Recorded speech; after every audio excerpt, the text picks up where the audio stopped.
The Manatee County Legislative Delegation meeting will come to order. Sadiq, please call the roll.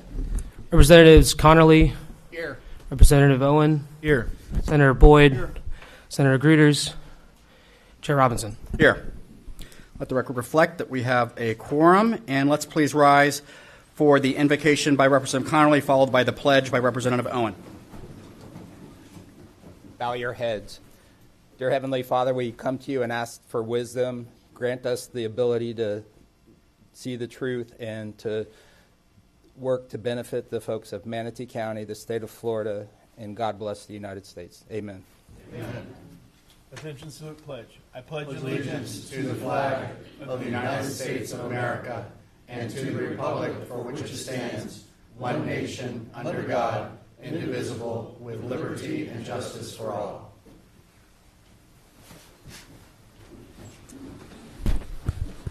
Good morning. I'd like to welcome everyone to the Manatee County Legislative Delegation meeting. It feels like yesterday we just ended the 2025 session, which we almost did.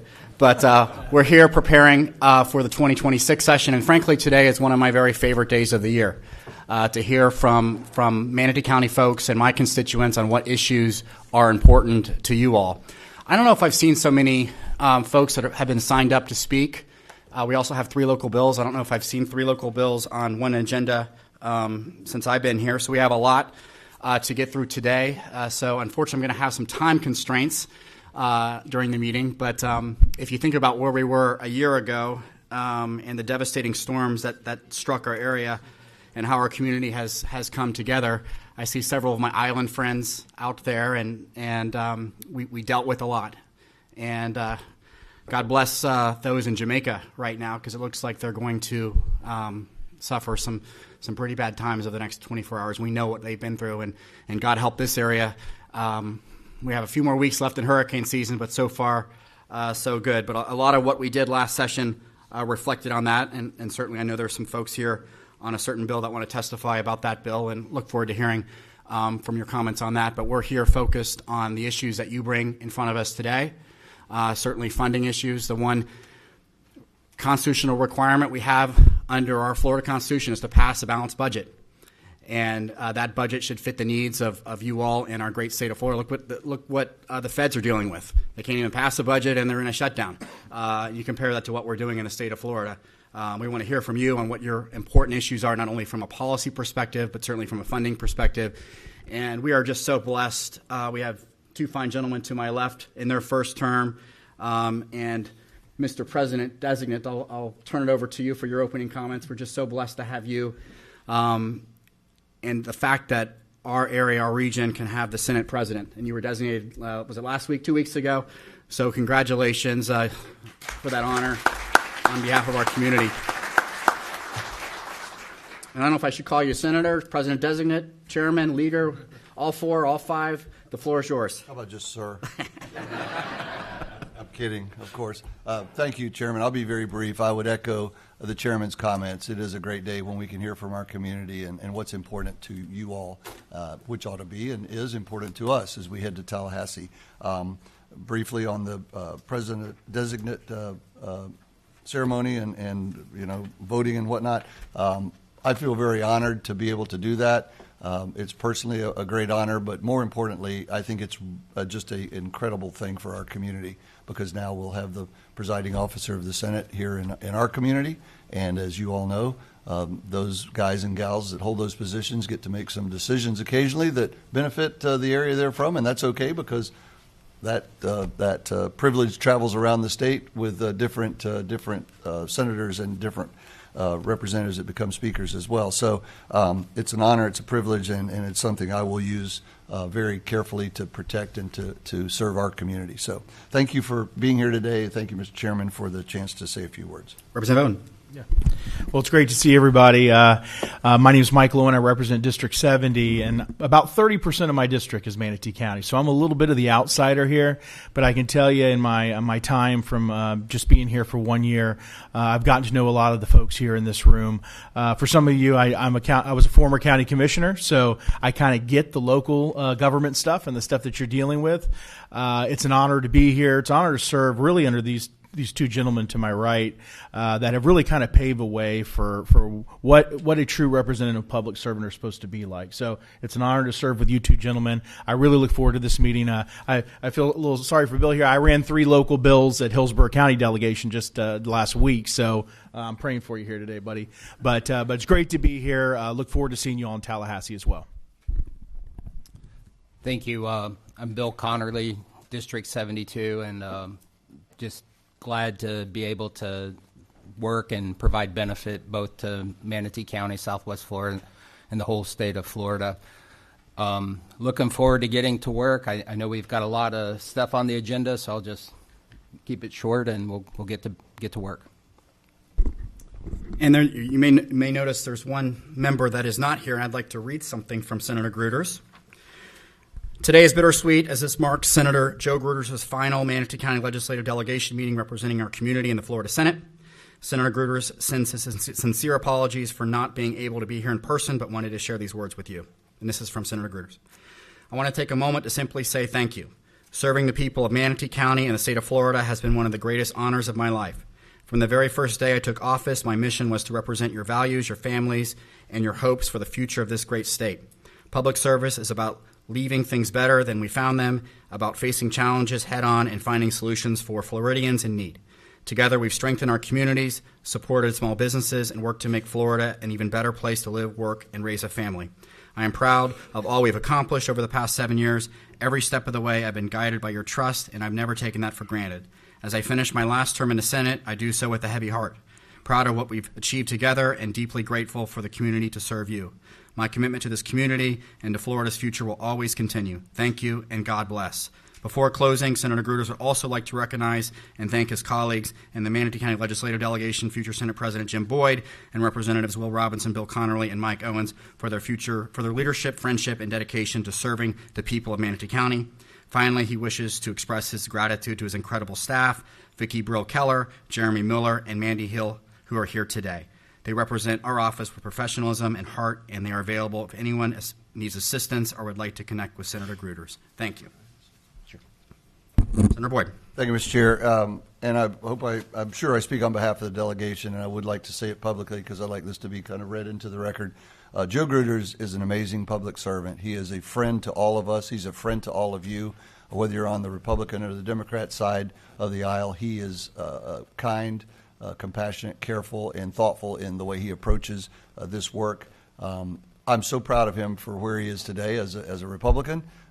He's chairman of our national party, and that's an incredible job and an incredible honor and responsibility as well. He will serve us well, but I know Joe Gruters, and I know Joe Gruters will serve the community well, not just our party. So thank you, Joe, if you ever hear this or see this, for all you've contributed. Thank you for being our friend and a dear friend and a great colleague here on this delegation. Well said. Well said. Well, out with the old, in with the new. We're going to have elections for the 2027-2028 Manatee County Legislative Delegation. I'll take a motion for chairman of the delegation. Mr. Chair? Sir? I would nominate Representative Connerly as chair. I'll second that. We have a motion and a second. Any discussion? All in favor of the motion signify by saying aye. Aye. Aye. Anyone opposed? Congratulations. Chair Connerly in 2027. Thank you. I'll take a motion for vice chairman of the Manatee County Legislative Delegation for the 27-28 term. Motion, Mr. Owen here, Representative Owen. Representative Connerly makes a motion for Representative Owens for vice chairman. In a second, any discussion? Hearing none, all in favor of the motion, please signify by saying aye. Aye. Aye. Anyone opposed? Congratulations, Mr. Vice Chair. Okay. With that order of business out of the way, now we're going to go to our local bills. And actually, I'm going to take up the third bill first, what I'll call the library board bill. But if there's anyone in the public that wants to speak on any of these local bills, please fill out a public appearance card in the back and hand it to Sadiq. Sadiq, raise your hand, and he will hand it to me. And just so you all know, a local bill will be heard by this delegation, and if it is approved, it will be heard and calendared in the Florida House and the Florida Senate and probably go through at least 3 committees. There is, while it's up to the speaker entirely, there's a 99.9% chance all three of these bills would go through State Affairs. That is the committee that I chair. So if there are any concerns out there, please know that I want to hear them. And even though the delegation may approve a bill, there is a long process that we will go through. Like I said, there's at least 2 committees, maybe 3, that all these bills will go through. They would have to receive a Senate or a House floor vote and then a Senate floor vote and then obviously be approved by the governor. But anyone here is more than welcome. I'll limit the testimony to 2 minutes for the public if y'all want to appear, but please fill out a card. And so I'm going to call up I know it's number 3 on the agenda, but it's what I'll call the Library Board repeal bill, which is repeal Chapter 71-760 Laws of Florida. I'm not quite sure who's supposed to speak on that. Commissioner Ballard, welcome, and you're recognized. Good morning, legislative delegation. Amanda Ballard. I am Manatee County Commissioner for District 2, and I'm here to briefly discuss the repeal of which I think it's actually currently 81-429, our Library Advisory Board statute. The board was originally established in the late 1960s and was governor appointed. In 1971, a special act was passed permanently establishing the Manatee Public Library System to be voted on by citizen referendum, and it included the current makeup of our Library Advisory Board. This was prior to the Home Rule Amendments, so I believe that at that time, our library system actually had to be established by special act. In 1981, post-Home Rule, the act was heavily amended and repealed most sections.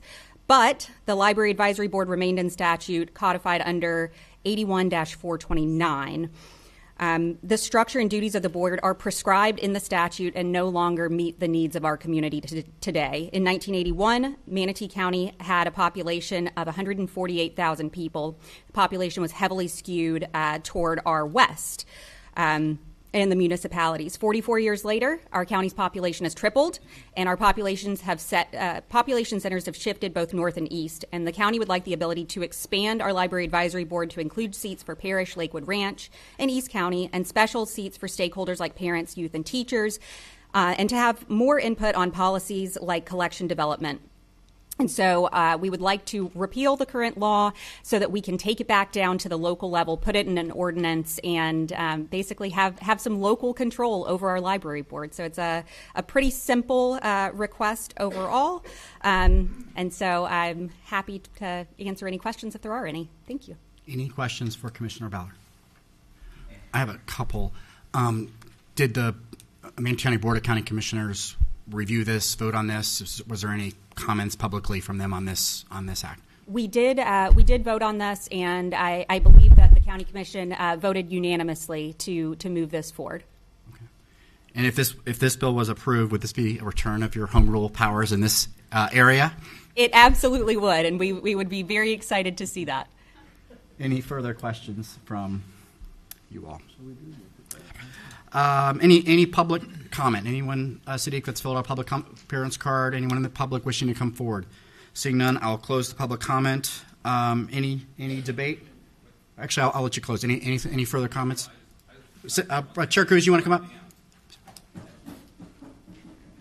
I don't want to speak on this because we did approve it unanimously. In fact, if you look at your handout, it's still in there as one of our priorities before this even came up. I just want to thank all of you and thank Representative Connerly. We just went up to Tallahassee 2 weeks ago, and this was a priority that we spoke about, Commissioner Ballard spoke about, literally less than 14 days ago, and this is already a local bill. So I just want to thank all of you for listening to us up there. It's a testament to what we do up in Tallahassee and you all listening to us. I was surprised to see this. I was happy to see this, but I was surprised to see this come up so quickly. So thank you all very much for listening to our concerns and acting on them. So thank you. Thank you. Good Chairman. And I want to make sure we have the right. So it's 81-429. Is that? I believe that the current statute is 81-429. The original was 71-760. Okay. And certainly the materials that we've been provided, that's the exact act that we are repealing. It should be, and we will work with our legislative staff to ensure that you have both versions. Great. And that you have everything that you need. Great. Thank you. Absolutely. Thank you. Any further debate or questions? No, I would just like to say I appreciate the opportunity. I know this is it makes a lot of sense, and it seems like a no-brainer. So I appreciate the opportunity to clarify and provide, again, the ability for the local people to have a voice in this matter. Thank you. Thank you so much. Any further? And I'll echo those comments. Thank you, Commissioner Ballard, for bringing this forward. And it seems to me like a no-brainer. And this is part of the process. This is early on, so let's just make sure we got the right thing we're repealing, obviously. And with that, I'll take a vote. Representative Connerly, yes or no? Yes. Owens? Yes. Boyd? Yes. Please show it passes unanimously 4-0. And I believe, who's carrying this in the House? So Representative Connerly, you will be carrying this in the House. Okay. We will move on to University Town Center Improvement District. I believe David Ramba is going to present on that local bill. Sir, you're recognized. Thank you, Mr. Chairman, members of the delegation, Dave Ramba.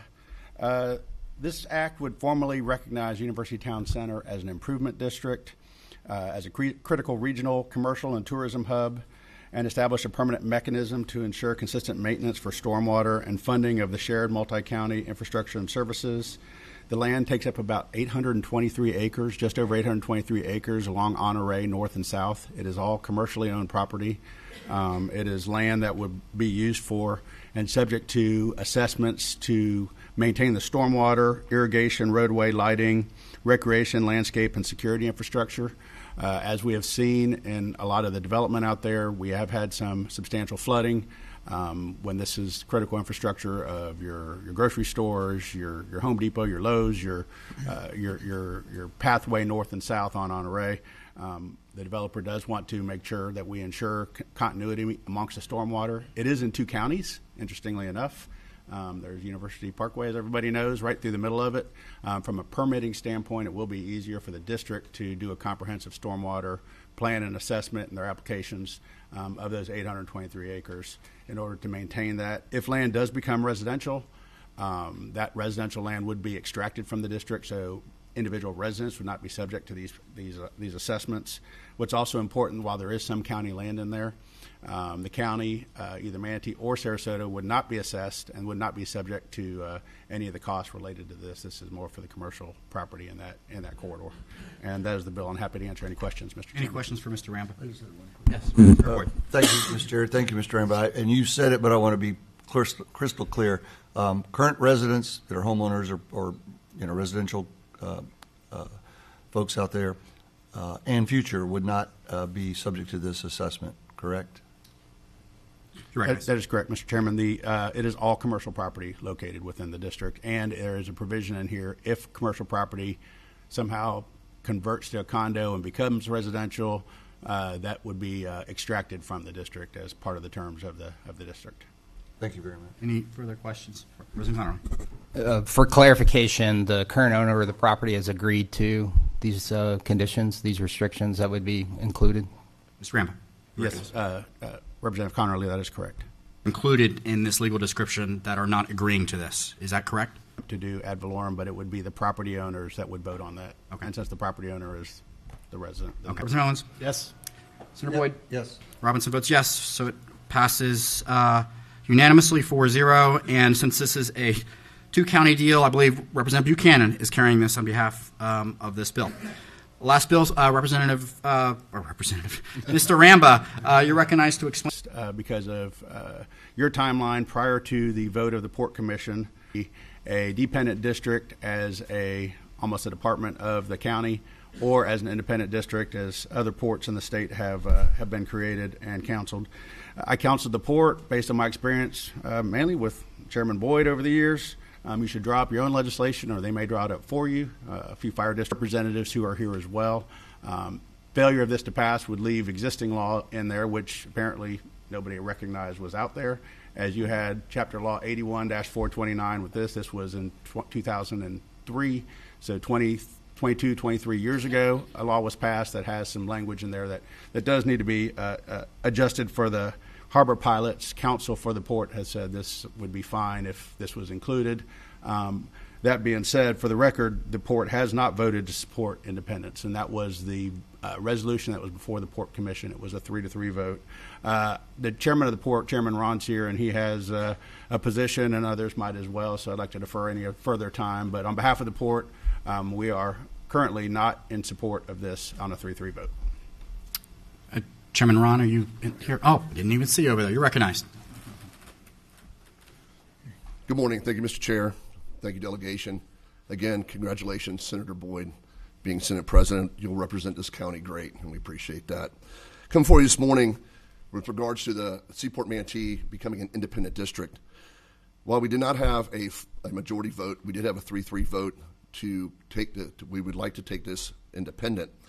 We do have support, though, of past leadership of the port, and I'd like to read their names into the record if I can, Mr. Chair. Right now, Commissioner George Cruz is in support, who is current BOCC chair and past port chair. Myself, I am in support of this, and I'm the current port chair and past chair of the BOCC. Kevin Van Ossenbridge, past port chair and past BOCC chair. Reggie Bellamy, and we all know Reggie Bellamy, he was 2-time past port chair. Vanessa Baugh, she was 2-time BOCC chair and 3-time past port chair. And James Satcher, past port chair and past supervisor of elections for Manatee County. We feel this is an important bill to bring forward, being that Seaport Manatee is becoming a port of significance, and as a Seaport Manatee grows, we need to grow independently of Manatee County. This has zero impact, as Mr. Ramba said, on the citizens of Manatee County. We take no ad valorem like other ports do. We, as Seaport Manatee, believe that we have the opportunity to grow this port in a great manner with an independent board that is experienced in maritime law, maritime operations, port operations, and things like that. So we're working through the appointment issues of how this board will be appointed. As you said, Mr. Chair, this is a long way to go. We could start it today. I appreciate your support, but we still have to go through committee. We still have to get to the House, the Senate floors, and we still have to get to the governor's desk on this. So this is just the beginning of this process. And we believe that this is a great process for Seaport Manatee as it continues to grow and become, again, a port of significance. We're the closest port to the Panama Canal. We're the closest port to Port Havana. We have operational significance that if something were to happen. And also, our port not only serves this region, the Manatee counties and the surrounding counties, and Florida, we serve the Southeast United States and the United States of America through our distribution centers. We are a commodities and containers port, so we're not like Port of Tampa. We don't have passengers. We operate strictly on commodities and containers. So by passing this today, it would give us further opportunity to take this into the state level and move this forward. So I look for your support today, and I'd be more than happy to answer any questions that you all might have. I have a question, and just to flush this out a little bit, and this is kind of why I took the library bill first to kind of present a dichotomy there, or difference. The Manatee County voted unanimously and is asking us to do that. Here it's split, obviously. It's 3-3. And I was thinking back, frankly, the most controversial local bill we had was, and I see some of my island friends here, the parking garage preemption bill. That was eventually supported unanimously. So the board was asking us to do something. So this is a bit unique in that there's a split. There's a 3-3 deal, which, I mean, we represent Manatee County. We don't represent the commission. We represent the citizens of Manatee County. So could you flush out a little bit more in terms of, like, right now, who is supporting? I know you mentioned the port chairs. Have you talked to property owners? Have you talked to any other folks that are supporting us? I will tell you right now, the majority of our trade partners do support this. I've met with several of them. The major, like World Direct Shipping and Aguza and other ones like that, they support the port's independence also and be an independent district and not a dependent district. The vote was myself, Commissioner Cruz, Commissioner Ballard were in favor. Commissioner Cruz being the longest serving member on the Port Authority and, like I said, a past port chair. But our trade partners are in line with this. They see the opportunity for Seaport Manatee to be able to grow independently, and they would support this wholeheartedly. Any questions, Senator Boyd? One quick question. Yes, sir. I know this, as you mentioned, Commissioner, the process, this has a long way to go. And the harbor pilots, I know, have reached out to some of us. Are they here today? Is someone from the harbor? I'm not Okay, sure. oh, there you are. Okay, I don't need you to, I just, at some point, I want. We're working closely Okay. with them, with Port Council and our port lobbyist, Mr. Ramba, to make sure that we take care of our harbor pilots. They're an important piece of what Seaport Manatee is. They They matter. always have been. We can't bring our ships in without them driving them. So they are an important piece of who we are, and we feel very confident we'll work through the issues with the harbor pilots, and I think we have gotten very close with that. I've got some comments later, but I just wanted to make sure they were represented because they are a Yes, very sir. important Yeah, component to they're all a of our very ports. important partner of Seaport Manatee. Thank you. Resident Connerly, you recognize. Yes, sir. One of the points that was made that if this becomes an independent district,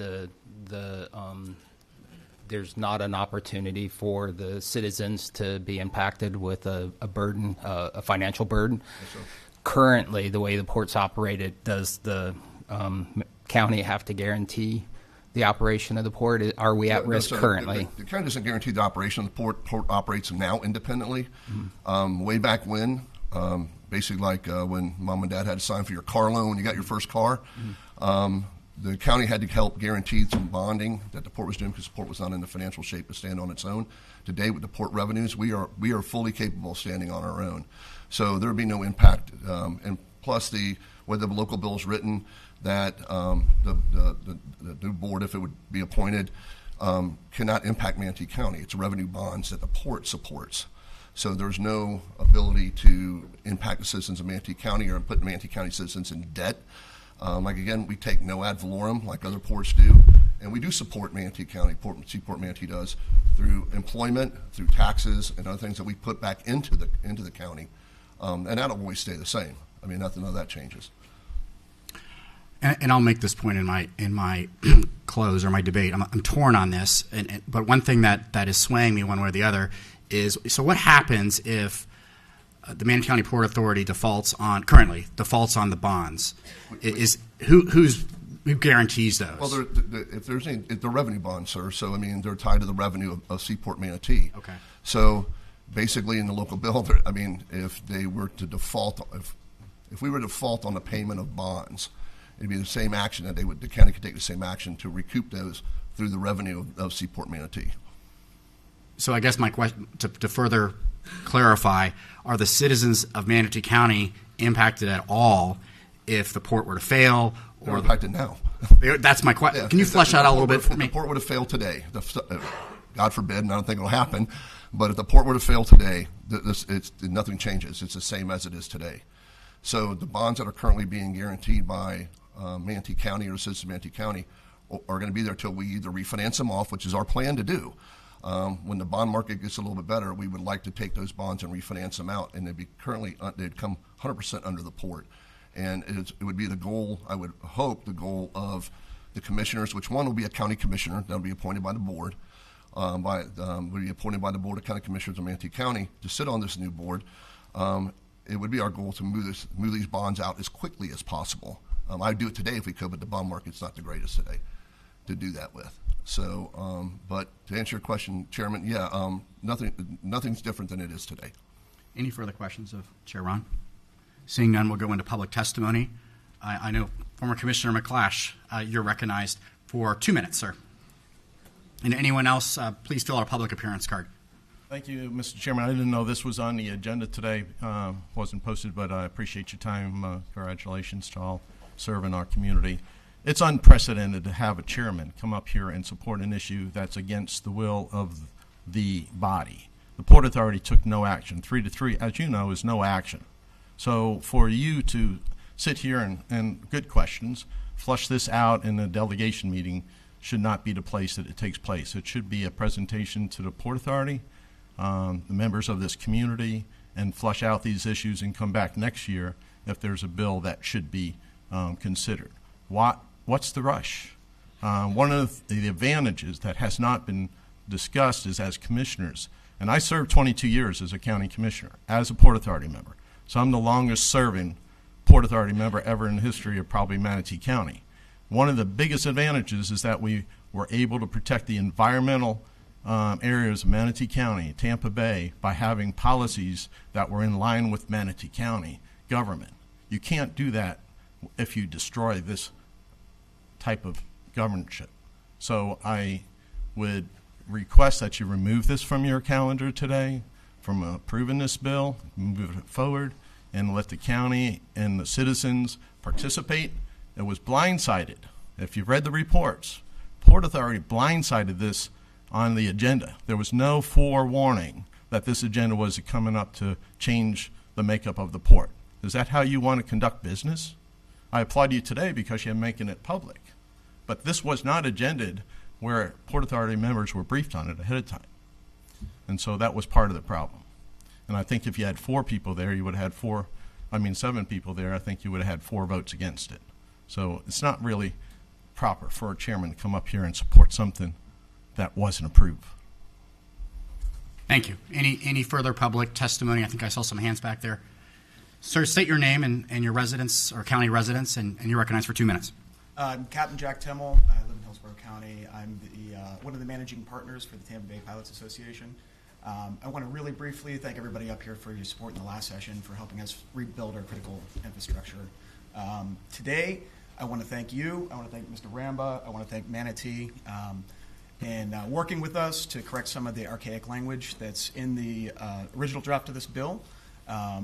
And look forward to working with you all one way or another to get this language fixed either in this bill or in another format if this bill doesn't proceed, to kind of fix some of this language that is both counter to current state law as well as not in the best interest for Manatee County or the state in general. So we're here to answer any questions if you have them, but otherwise we thank you for working with us off the scenes with this. So.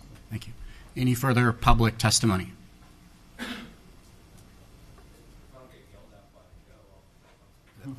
Chair Cruz, you're recognized. I'm not advocating on behalf of the Port Authority. I'm advocating on behalf of myself and my justification for this. The reason we didn't have a 3-4 vote was a 7th member who was in town chose not to come because it wasn't worth their time coming to the port. That is all too common with this Port Authority. There were more consent agenda items pulled on our last regular agenda item meeting for Board of County Commissioners than in all 5 years of my time on the port. People don't pay attention to it. We're already strained thin by being county commissioners with the workload we're trying to handle and the work we're trying to do. Nobody pays attention to this port. And it could be, and it should be, and it currently is, the largest economic generator in Manatee County. We're doing a disservice to the port. We're doing a disservice to the citizens of Manatee County by not having people who can laser focus on it like they do at SRQ. This does not take away our board's right to oversee this port relative to getting information and making sure on top of it. I meet with Rick Piccolo all the time to talk about what's going on with SRQ, what's going on with their land, what's going on with the project. We will still have every right to meet with Carlos Baqueras and talk about the port and make sure it's moving in the right directions for our citizens. But we're not making day-to-day decisions because honestly, for 5 years, we haven't been making day-to-day decisions now. We need to put a better board on there that's going to be more hyper-focused on the growth of our port while we still have an opportunity to grow it and the space and the land to grow in that area of Manatee County. That's why I supported this. Thank you. Any further public testimony? Seeing none, we're in debate. Any members? Senator Boyd, you recognize. Thank you, Mr. Chair. And I do support this effort, and I know it's got a ways to go, and we have some things to work out as it moves through the process. But a couple of things are interesting to me, and I don't want to belabor this, but I think it's important. When I first got in the legislature, the port was on the ropes. And you can go back and read the report. You can go back and read articles that were written, and we were in trouble. And that was a responsibility of Manatee County then. Thankfully, we found a great leadership out there under Carlos and his team, and they've turned the port around. But everybody that I've talked to along the way has also suggested, and those are the vendors and some of the people that are attached to the port, that independent board would make great sense to move this port forward in a very positive way. Some of the things that were said, environmental protections, if I heard it right, would just be done away with. That's a red herring. There's so many organizations in our state and agencies that look out for that and make sure that our environment is protected. This delegation, I can guarantee you, based on our votes that we've taken and some of the initiatives that we've advanced, we care about the environment as well. So some of those arguments I don't think are valid and shouldn't be advanced. This is just an effort to make, as I think Commissioner Chair Cruz just said, this is one of our, if not our largest economic engine for the county, just to make it even sing and dance a little bit better. And it can. You know, there's land around there. There's folks that want to come to the port and do business there that haven't in the past. So an independent board, in my view, makes great sense. We will have representation from the county, of course, and I think it's a move to kind of position us for future opportunities, because believe me, around the state and around the coastlines of the U.S., a lot of people are competing for our business. And this is another way for us to be competitive on a global scale, or more competitive, on a global scale. So, again, I'll look forward to the conversations in Tallahassee as this moves forward, but I'm very supportive today. Representative Owen, you're recognized. Thank you, Mr. Chair. And I probably have a unique perspective. I was a port commissioner in Tampa, and the makeup of our board, basically the mayor of Tampa and one county commissioner, and that was me, served on Port Tampa Bay, which is a very large port, $17 billion industry. And I'll just be frank with you. To be honest, I couldn't imagine having all of our county commissioners on Port Tampa. The expertise in a lot of ways that we depend on as elected officials on the maritime community. It's a very complex, working between the harbor pilots and a lot of times what we are is just basically landlords. And making sure that we have the right folks in there that are positive of the port. It is a major economic impact. I think I'm the only state rep that represents actually 2 ports. So my door is completely open for those of you folks that are opposed to it. Please come see me in Tallahassee. But I can tell you all that this system works in Tampa Bay, and I believe it would work here too as well. Thank you. Further debate?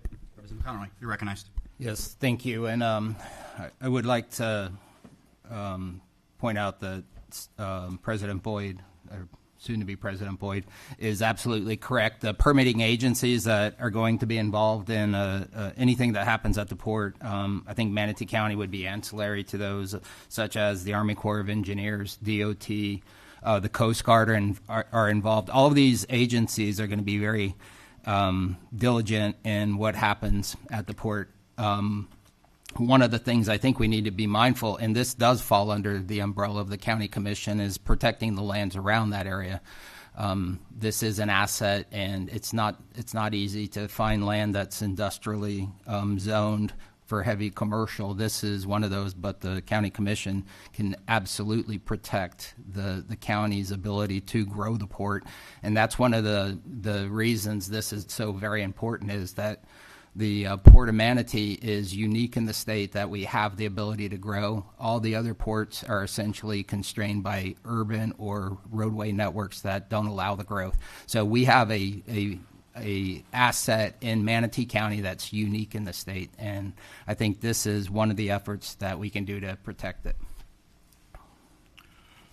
I'm torn on this. I got to be honest with you. If the vote today was to make this law today, I would have a different vote than I'm going to cast today. I just don't want another fake legislative fight here. We have a number of issues with Manatee County that we were in, property taxes that we may be going through. To me, I'm just trying to make the right decision. And I don't know what the right decision is right now. That's why I was asking Chair Ron, who's behind this? And if the fact was not that, frankly, this bill would be going through my committee, I would have a different vote on this. I want to hear from everyone out there and in the public that may be listening to this. I certainly want to talk to the clerk. I'm really focused on the Manatee County taxpayer and what could happen both pro and con with this. I want to hear from her, and I want to hear from more of the county commissioners. I've only spoken to a couple of them. I know a few have concerns, at least ones that I've read, so I want to talk to them about what their concerns are. Because, look, the cardinal rule in politics, if you break something, you own it. And I haven't gotten one email about the port, changes or having problems. So I want to make sure we're making the right decision on behalf of the citizens and taxpayers for Manatee County. I'm going to vote yes to advance this bill today, but with some reservations to make sure we clear up some of these issues. And I hear from everyone to make sure that they're comfortable with this moving forward. I do recognize that the Sarasota Airport Board has worked well. That's an example of an independent district, but as former Chair McClash mentioned, there may be some concerns if this goes to more of a independent variety. So I'd like to flesh that out some more and better understand it, but I will be voting yes to advance this forward. So with that, we'll take the roll call vote. Representative Conley. Aye. Aye. President Owen. Yes. Senator Boyd. Yes. Robinson votes aye. Advances 4-0. Who's taking this through the legislature? Representative Connolly will be speaking a lot over the next 90 days. Absolutely. I've already got a long list of things to talk about. Great. Thank you. Look forward to that. Okay, so that wraps up the local bill portion of the agenda, and we're going to move forward to those that are on the agenda, and we're going to start off with our great hosts, the City of Bradenton Mayor Gene Brown and the City Administrator Rob Perry. Thank you for hosting us, and you're recognized, Mr. Mayor. Glad to do it, Mr. Chair, and welcome to the City of Bradenton, obviously in Manatee County, the largest municipality and the county seat, so we appreciate having the opportunity to host you. Senate Designee President, Mr. Boyd, we are proud to be at your swearing in a few weeks ago, and obviously a great friend and always generationally family to Manatee County, and that's important. Representative Owen, Representative Connerly, thank you for last year and helping us get through. You know, at the time we didn't know what we were going to get hit with, but our resiliency in this city is so important right now, and that's what, you know, legislatively we saw the appropriations last year that really helped us to continue that next step. And being a 122-year-old city, obviously we've got a lot of old pipes too, and a lot of things that we're working through to generationally set up for the future.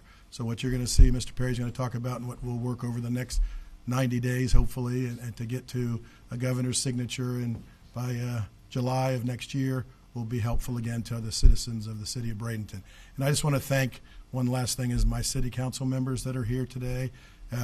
We've got Councilwoman Coachman, Councilman Schuessler, Councilwoman Coker, and I didn't see if Councilwoman Moore came in, but if she did come in, okay, she got there, right there. And then Councilwoman Barnaby will be watching it. She had a little fall last week and is under the weather, but she'll bounce back, as we say. We had a great fire department opening, and there's a pole, and take with that what you want. So coming down a pole, but no, it's easy to laugh about. She's not hurt too bad, but hopefully when it's over, it's good. But thank you, and I'm going to turn it over to Mr. Perry. Thank you. Perry, you're recognized. Thank you, Mayor. Mr. Chairman, thanks so much for the opportunity. Mayor basically covered a lot of the appreciation and thanks that I wanted to express with you for your present and past and hopefully future support. We have a collateral package that we put together, and there's really about 5 categories of these projects for direct appropriation. And it's going to deal with clean water. When we talk about clean water, we're talking about wastewater, both treatment and collection systems. Then we're talking about drinking water. Of course, we have Evis Reservoir and the surface water program that services our citizens of Bradenton. We have stormwater that we're also familiar with, particularly after last year's hurricane and heavy weather season. Resiliency related there too. And lastly, public safety, some public safety projects that are in the package. I'm unique and get a great opportunity and privilege to represent our mayor and city council. It's kind of the point guy on our capital plan. And we talk about these types of utility, what I call horizontal underground projects, but we also have, as the mayor's pointed out, a lot of vertical projects. So new police station, 2 fire stations, the PSOC, which is our Emergency Operations Center, and a host of other capital equipment types projects that you've been very supportive of. And we have to express our thanks over the years. Again, these particular projects probably focus more on what we call Face It and Fix It, which is a campaign to look at the history of Bradenton's utility program and try to focus on those priorities of restoring, rebuilding, and replacing necessary infrastructure. And we're not doing this alone, and we're not asking you to do it for us. We have made significant investments into that, including, I think, about $9 million in ARPA money that we took out of the 11 we had.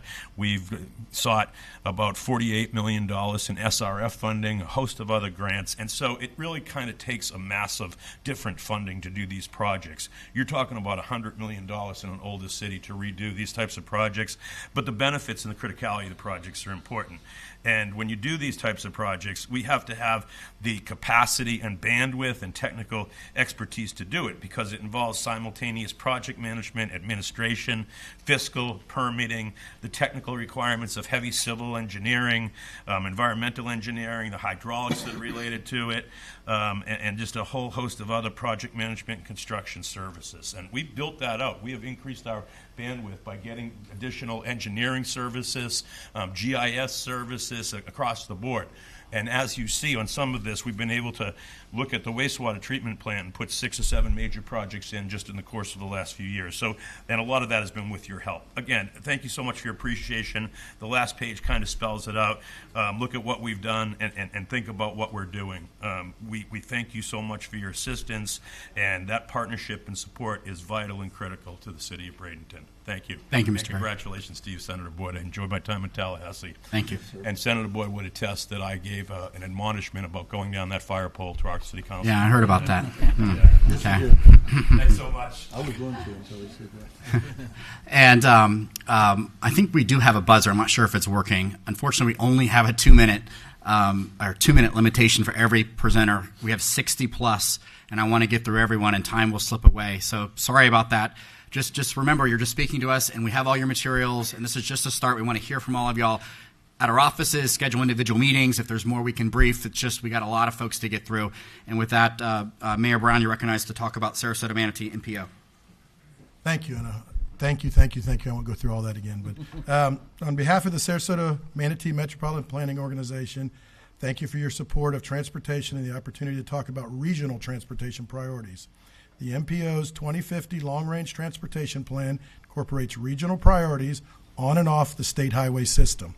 It is a vital guiding document for getting crucial transportation projects built in support of our economy and consistent with Florida Transportation Plan.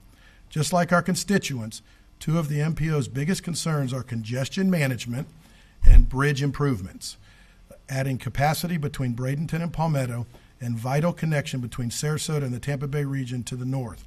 It is our top priority, with the connection being one of the worst bottlenecks in our region. The MPO and the FDOT conducted an extensive Barrier Island traffic study to address seasonal congestion, which is like a 4-month-long special event. We identified short, medium, and long-term projects to improve traffic flow on and off the Barrier Islands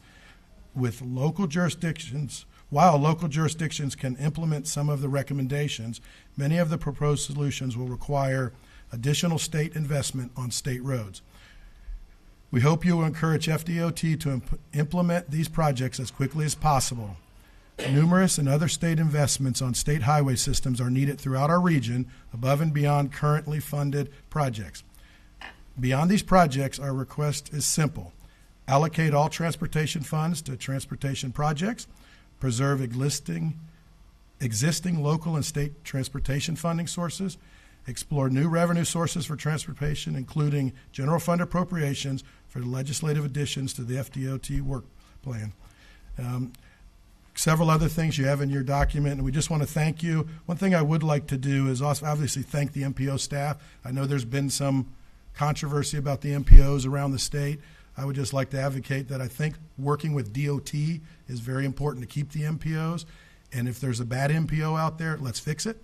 As you said about some of the ports, sometimes those things want to look at. So thank you. I would like to introduce, I don't know if they're standing behind me yet. Dave Hutchinson has worked with us for many, many years, is retiring, and he's bringing in Ryan Brown. Now, my son's name is Ryan Brown. This is not my son. So somebody said, why are you hiring your son? But Ryan is kind of the young and up and coming, and we really appreciate the knowledge, and we were fortunate to have him as an interim, as a vice chair, and now going to be our executive director. So thank you. Great. Thank you. Congratulations, and thank you for your service. Thank you. Chairman George Cruz. And I don't know if Stephanie's joining, but Chairman, you're recognized. It's 2 minutes. Sorry. I'll give you more than that, Chair. Manatee County. I'll do my best to be respectful of your time now. Thank you all for coming, and thank you all for meeting with us in Tallahassee 2 weeks ago. You all have been given copies of our leave behind that was just printed up, and we spoke to many of you about many of these issues. So I'll just kind of clarify a few things. You'll see in here we made sure to add some real policy positions in here. Last year there was a discussion of we should get some of our policy thoughts out earlier to help kind of give some guidance to our delegation on where their mindset's at. So you'll see a few of them in there. Some of them include supporting FACTS policies, Florida Association of Counties, for people watching, their policies in terms of property taxes. But in addition, you'll see some policy initiatives that allow us to work to lower our property taxes for our citizens. Some you'll see in there is indexing local fuel taxes, as well as fixing the FRS system. We're getting really bogged down with the mandates from the retirement, especially when it comes to health care for some people that just come on board and then leave, shortly thereafter, and then, we're on the hook for that. That's becoming more and more of a burden for our budget. So the more we can fix our budget, the more we can give back to the citizens of Manatee County. Other policy things you'll see in there include Live Local. That's mainly because 120% is just not that's just not affordable at this point in time. We'd like to see that if we're going to have to give the tax exemption, at least lower that. I argued 80%, but I think 100% is reasonable. That's what you'll see in there. As an aside, it's not in our packet, but because Rep. Connerly mentioned it, we are looking to protect the port, but as you pointed out, there's very little industrial land, and that's important to the growth of the port. Live Local allows people to build on that residential as of right, so that's maybe something to consider going forward. I've argued Live Local should be more like an opportunity zone and allow for some pockets that we can protect around airports and ports and other sensitive areas. I'm sure Pasco would agree with that statement. And the last policy thing you'll see in there, obviously, is not surprisingly Senate Bill 180. We'd like some thoughtful consideration to modifying it. And just to be clear, what you hear in the state or in the community, we're not looking to repeal Senate Bill 180. Senate Bill 180, 95% of it's an amazing bill. We went into the sponsoring senator last year and thanked him for that bill. It's a thoughtful bill that does tremendous benefits for the citizens. But I think the implied intent of the legislature when you all voted for it is not how it's actually being enacted and interpreted by some of the agencies up in Tallahassee. We're just trying to clarify that so we can have our proper growth management. The easiest thing is if you look at Section 3 about impact fees, it specifically refers to property as the reconstruction or replacement of a previously existing structure. If that definition traveled throughout the rest of that bill, you'd effectively have fixed the bill in its entirety. There are some other nuances to it, but that's, I think, the biggest hang-up. It's preventing municipalities from being thoughtful on their growth for future growth, but we're fully in support of making sure that people are out to build and restructure after a storm, and no municipality should prevent that. Real quick, because I know my time is way up, although I was given 50 extra seconds, is our appropriations. Some of these will look familiar because they were on last year. I do want to thank everyone on the delegation for getting all of our appropriations through the budget process last year. I think that is missing sometimes in the conversation that you all did, in fact, get them all in the budget. They just didn't seem to get to the finish line after the budget. So some of these are going to be the same. The Veterans Resource Center, which we're working both with the state and federal to get funding. 51st Street West, which has been on there a few years. We've received appropriations in past years. The board is working on redesignating that as a memorial highway for Charlie Kirk. That's going to help alleviate a lot of the new development for Seaflower and out by Elcon and take some of the traffic off of Elcon and 75th. We're supporting AMI's, City of Anna Maria's request for their pier funding, fixing a bridge, and finally we have the interchange for Fort Hammer up on I-75. That's going to be a huge benefit to not only Manatee County, but Hillsborough County and Sarasota County to help with evacuation traffic and just general traversing of the three counties. Thank you very much. I was really hoping you would buzz the mayor, given it's his auditorium, or the auditorium City of Bradenton, but he didn't. Senator Boyd. Thank you, Chairman, for these initiatives, and we certainly, as we have in the past, will work with you all to try to do the best we can on the things that are important to our community. And I don't want to relitigate Senate Bill 180, but I do want to make this comment.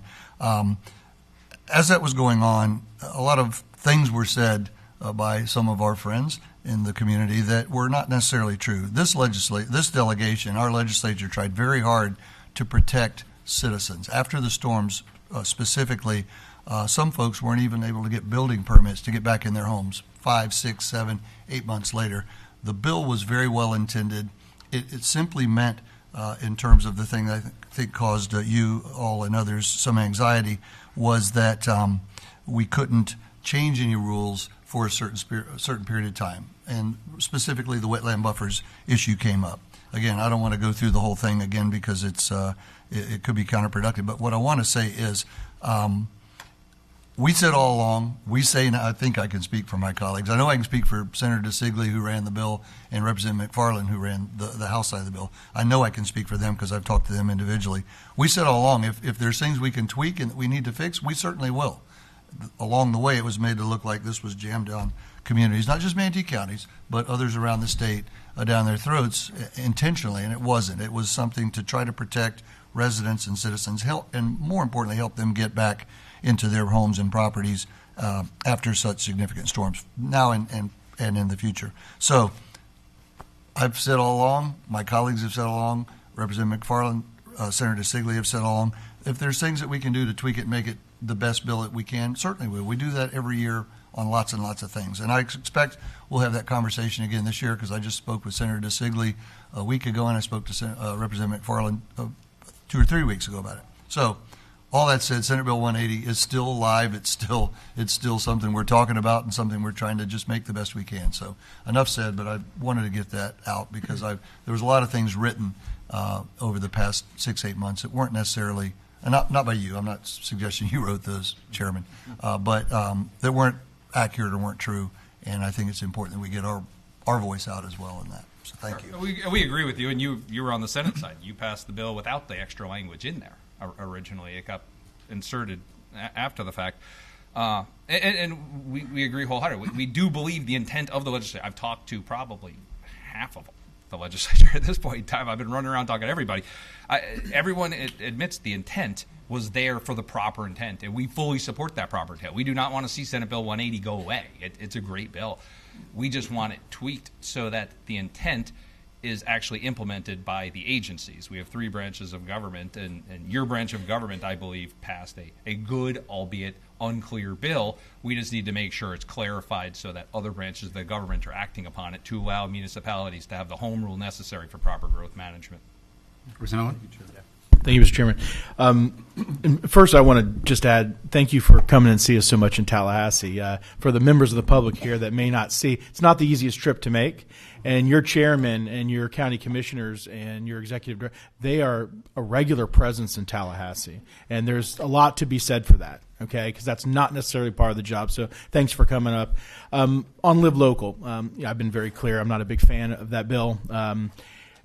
Besides light industrial being under attack, which I think is a major issue, not just in Pasco and Hillsborough and Manatee, but across the state, are you guys having any where a lot of the apartment complexes are converting over to Live Local? Are you having that like we're having in some parts of the state? 2 things. Sure, Chris. To be respectful, I love Live Local personally. Yeah. I do not believe light industrial is under attack, as some may say. I believe there are pockets of industrial and pockets of commercial that I think should have had the ability to be protected. Pasco around Wesley Chapel, us around our port. Like I said, if it would have been structured more like an opportunity zone to give each municipality an opportunity to designate 10%, 15, 25%, all of that zoning not eligible for Live Local, I think you would have alleviated a lot of concerns. Okay. But because we're now trying to protect a port and an airport and sensitive areas around 301 in the Whitfield-Talavast area where we're seeing heavy growth, it's becoming burdensome, for lack of a better term, to everybody. But otherwise, I don't think it's a problem. I think Live Local is a good solution. We're not seeing it. We have 0 Live Local projects. Okay. There's been a few in light of the Yigby language from last year, the Yes in God's Backyard, that have proposed things, but you all structure that as an opt-in, and I'm not sure of any, or maybe a few around Pinellas. For the most part, I don't think anyone's actually opted into Yigby yet. At least we have not formally opted into it. So there's been conversation, but no action. And that's great information for me to have, because my understanding in Hillsborough County, for example, the design was for the urban core to get more affordable housing, abandoned warehouses, for example, that are industrial to convert over. And what we're having an effect in the suburbs of where you're having a lot of these without any jobs, any public transportation, that kind of stuff. So that's really good to know that it's a different effect over here in Manatee County. I wish people would. Yeah. We have a lot of motels. We have one-stop housing, people like that could, as of right, be using Live Local to convert. However, you also have to make sure you're cognizant of the fact that a lot of the Live Local parameters require minimum numbers of units, and a lot of these smaller hotels just won't qualify for Live Local. There was a lot of restrictions put on Live Local, and there's lots of different layers of it. I think that's starting to confuse some people. If you need to have 70 units and you're converting a 30-unit motel on 14th, you're not going to be able to take advantage of all the benefits. Great information, Mr. Chairman. Thank you. Thank you, Chair. Appreciate Thank it. you. Manatee County School District Chairman Chad Choate. And I see Ms. Spray there as well. And on deck is Michael Gowan with the clerk's office. Morning, Chairman, delegates. Senator Boyd. Real quick, want to give the mic to... We just want to say thank you for everything that you do. The students made some designs for you, Senator President Designee, from our school district, and I gave a bag for you from Manatee County School District students. Congratulating. Thank you. Thank That's you. awesome. Now that you have a bigger office, you'll be able to put more stuff on the walls for the kids. Let's go out run our The headlights. kids' decorations. I know, again, thank you all for everything you do and giving us time whenever we needed it. And obviously, we visit Tallahassee, and we'll be visiting you before you leave. We have sent our legislative priorities to your offices. Really, the components that are in our legislative priorities is a lot of deregulation, a lot of changing the way that we have to spend, especially on construction, looking at the Cristaldi report and also at the SREF. I know that's been talked about. I'm sure you've heard from some of our board members already about allowing us to do some things that could potentially save us money in the construction side of things, just because we know how much growth is happening in the area and how many schools we're building, right? So large part of our priorities is that. We also have some priorities set on just some funding and things like that. I will say our appropriation ask this time around. We have a great Soren 4 lab that just opened up on Harley campus. I know Senator Boyd was there at the ribbon cutting. I know Representative Robinson, you're coming, I think, today to tour it. Mm-hmm. So I invite anybody, any of the other delegates, you can come and tour it. Phenomenal place. Anyone in the public that wants to come and tour it tonight, absolutely come out to it. We're trying to expand that program to north of the river. So Harley's great, but not everybody can get there from across the county. We know we have a large county. So our appropriation ask is to be able to get some funding to be able to create these great SOAR labs. And if you don't know what the SOAR lab is, and for everybody out there, just early learning literacy, how to move your body and use your hand and things like that for pre-K and VPK. So love you guys to attend if you can. If not, get with us and we'll get you set up. Thank you all very much for your time. Thank you, Chair. Appreciate it. Manatee Clerk of the Circuit Court and Comptroller, Mr. Gallen. Town of Longboat Key is up next. Good morning, legislators. My name is Michael Gallen. I'm here on behalf of the Manatee Clerk of the Circuit Court and Comptroller, Ms. Angel Coloniso.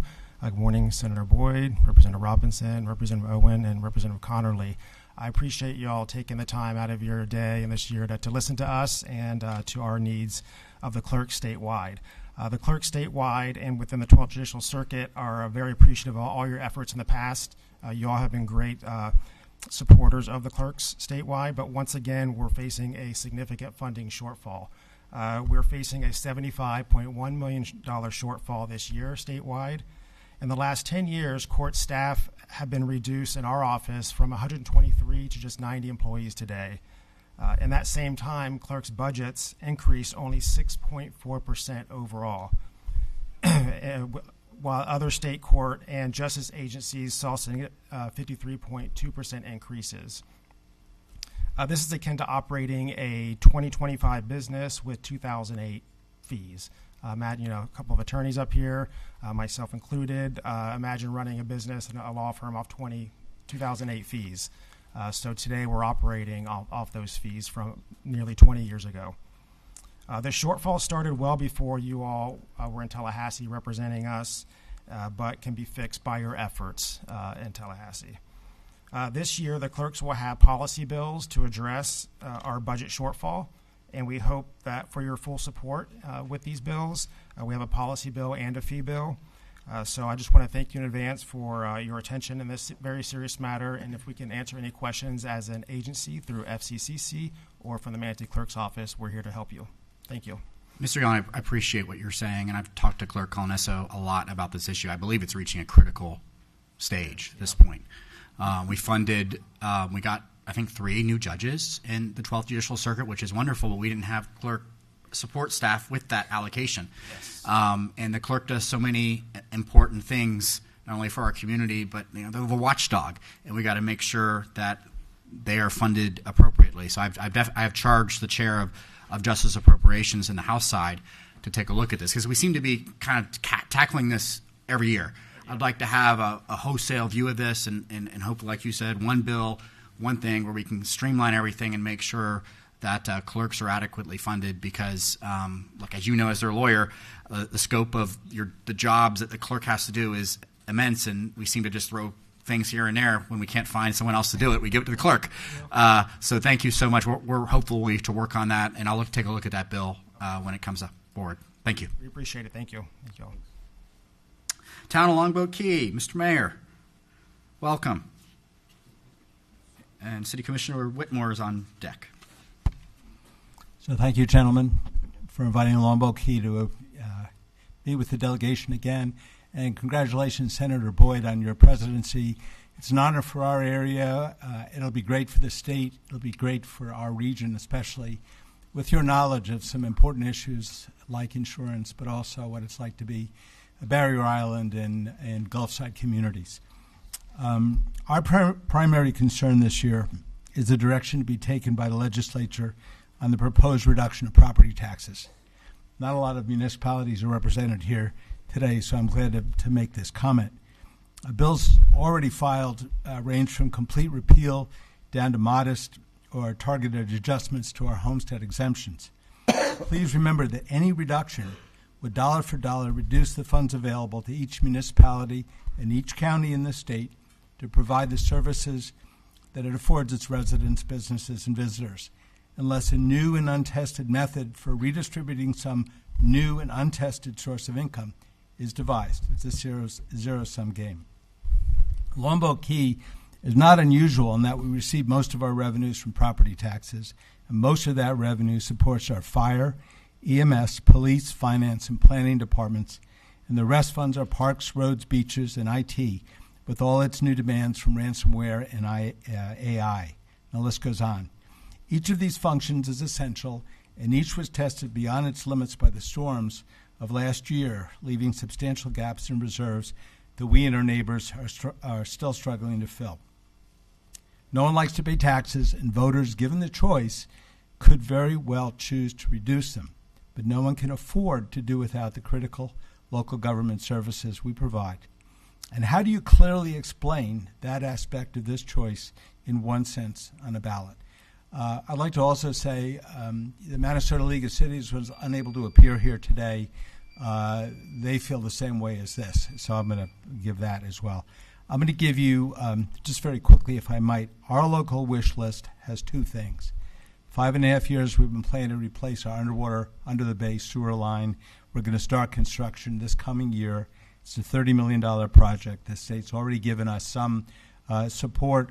We have an additional $33 million in the hopper for pipe repairs. So if you could help us with that as you see it come up, and if we need any help getting the SRF funding for the balance of the project, our ratepayers and taxpayers are paying the rest. So thank you very much. Appreciate your service. Thank you, Mayor. And I'm glad you brought up property taxes. Biggie. That's a big issue. That may be the biggest issue of the 26th legislative session. And just like with the port bill we voted on, I want to hear from everyone on that, because you're right. There are bills that have been filed in the House. I would expect them to start moving, and so this conversation is going to be started on the House side. So I would like to folks to reach out to our offices and let us know what you feel about those bills. Like you said, they start at full repeal with school taxes and law enforcement being exempted all the way to what I'll call nibbling around the edges. So I'd love to hear from everyone in this room and folks that are watching. And it's not only what the bills say, it's the way they're presented, because obviously in almost any form this takes, it would need to go to a constitutional amendment. And being able to present the options to the public in a way that they can understand, and they understand the nature of the choice, is going to be so critical in how it ends up. But thank you very much. Thank you, Mayor. Thank you. City Commissioner Carol Whitmore here on behalf of the City of Holmes Beach. Hello. I never thought I'd be up here again. Thank you, and congratulations to everybody. I'm representing, as you know, Holmes Beach now, and you do have our legislative priorities in front of you. And the only couple things I want to touch on, the mangrove protection. We support legislation to review and revise the mangrove statute, and in particular, strengthening enforcement and fines.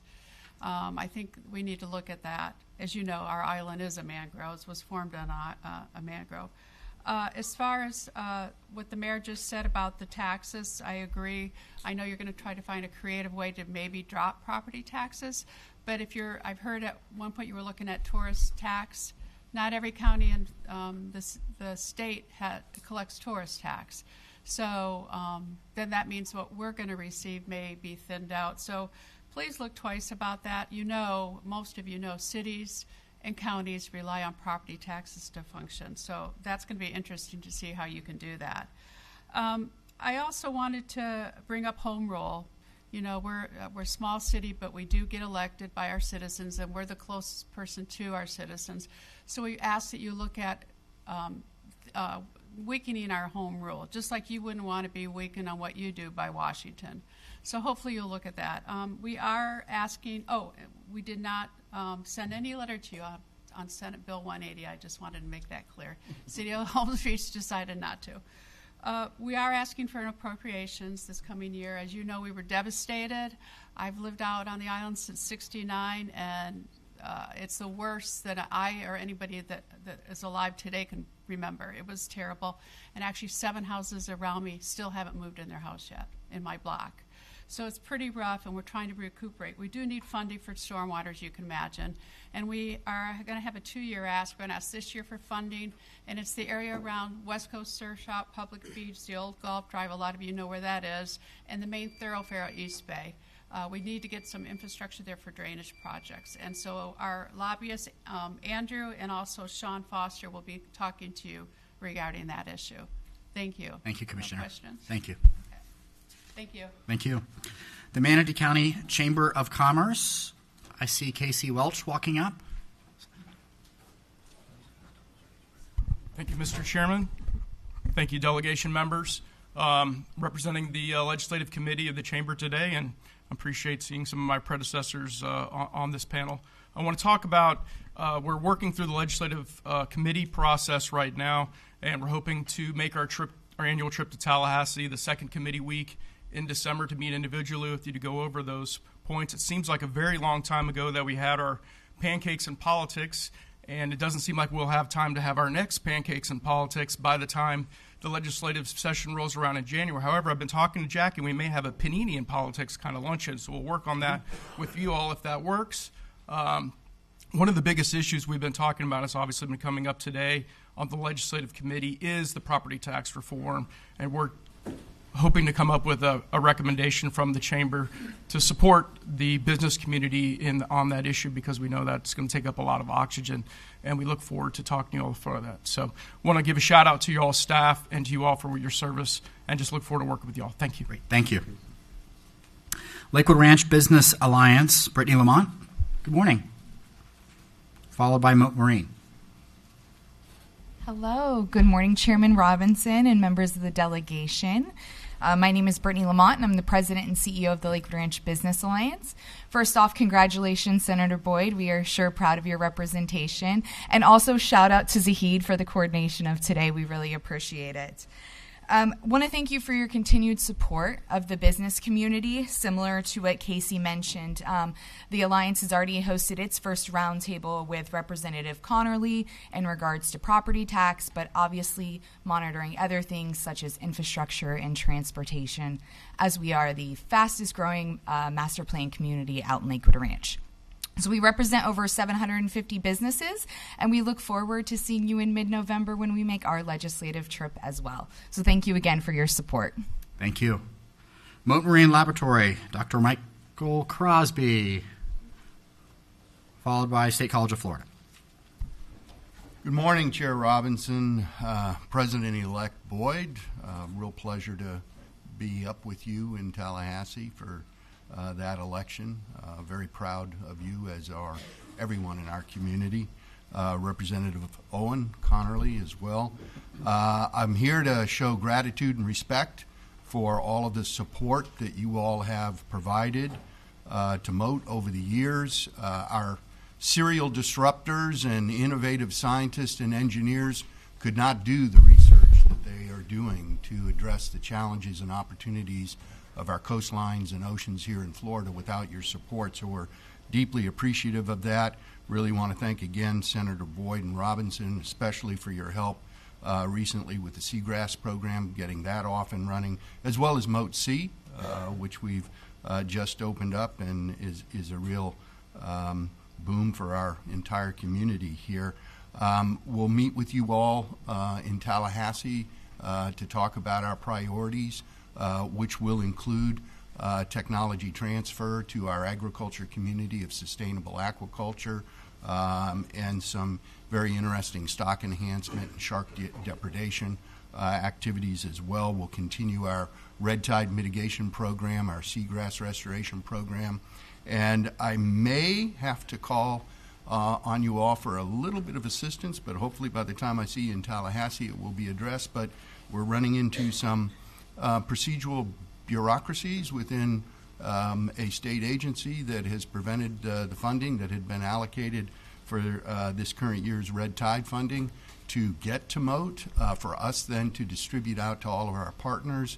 And this has caused us to not be able to respond to a couple of small red tide events in the state of Florida. Hopefully, we're going to get that resolved before I see you. But I'll yield back I was going to yield back my remaining time to you.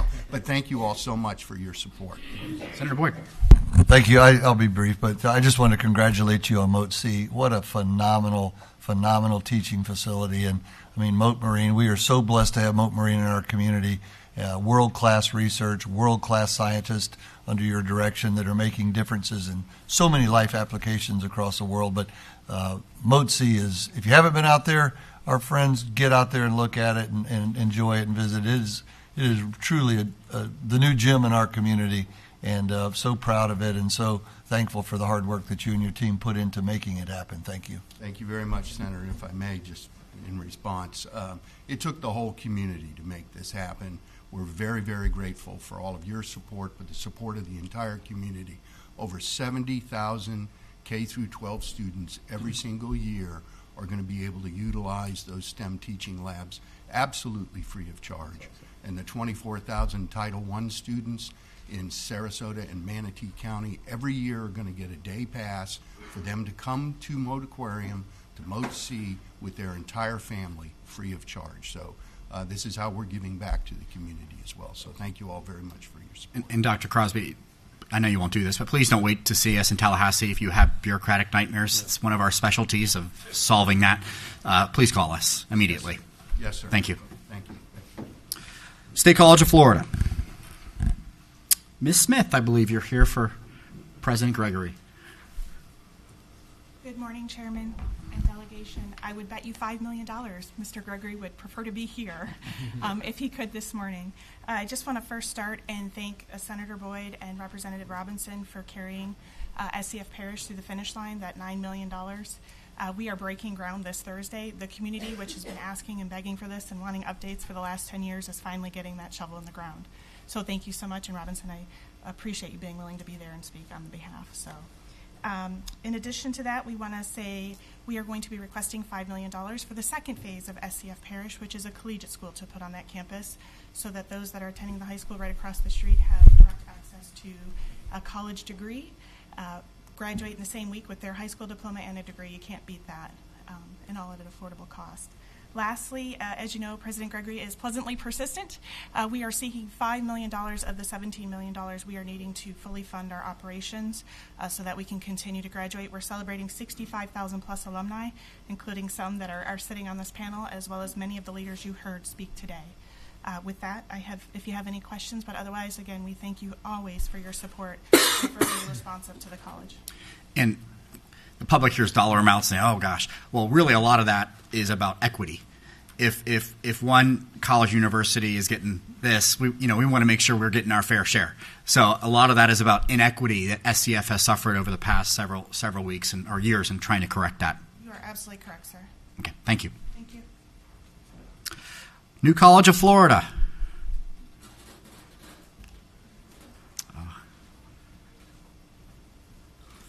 Good morning, Oh, Mr. good morning. Chair, Mr. President, delegation.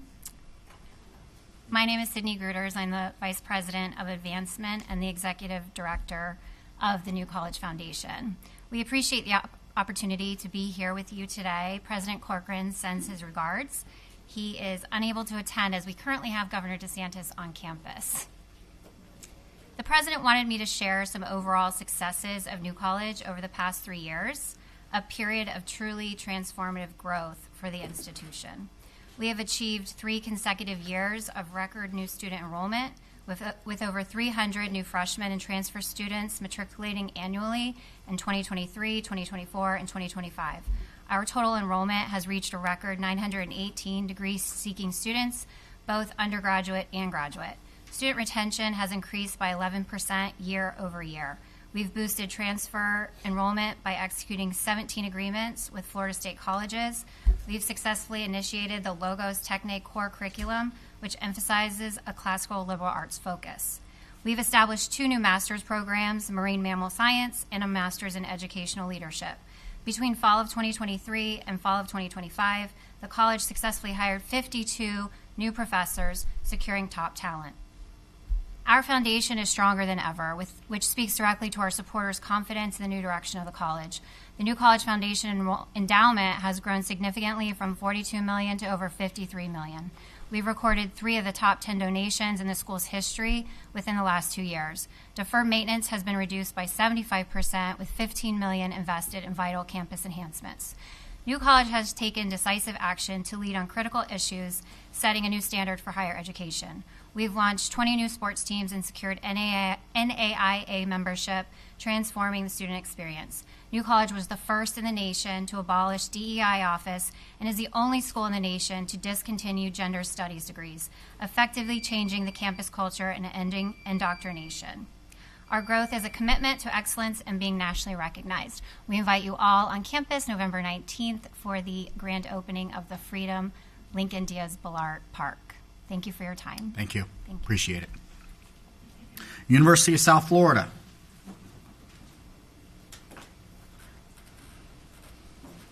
Followed by Peace River, Minnesota Regional Water Supply Authority. Good morning, sir. Go Bulls. Good morning, Chair Robinson and members of the Manatee County Legislative Delegation.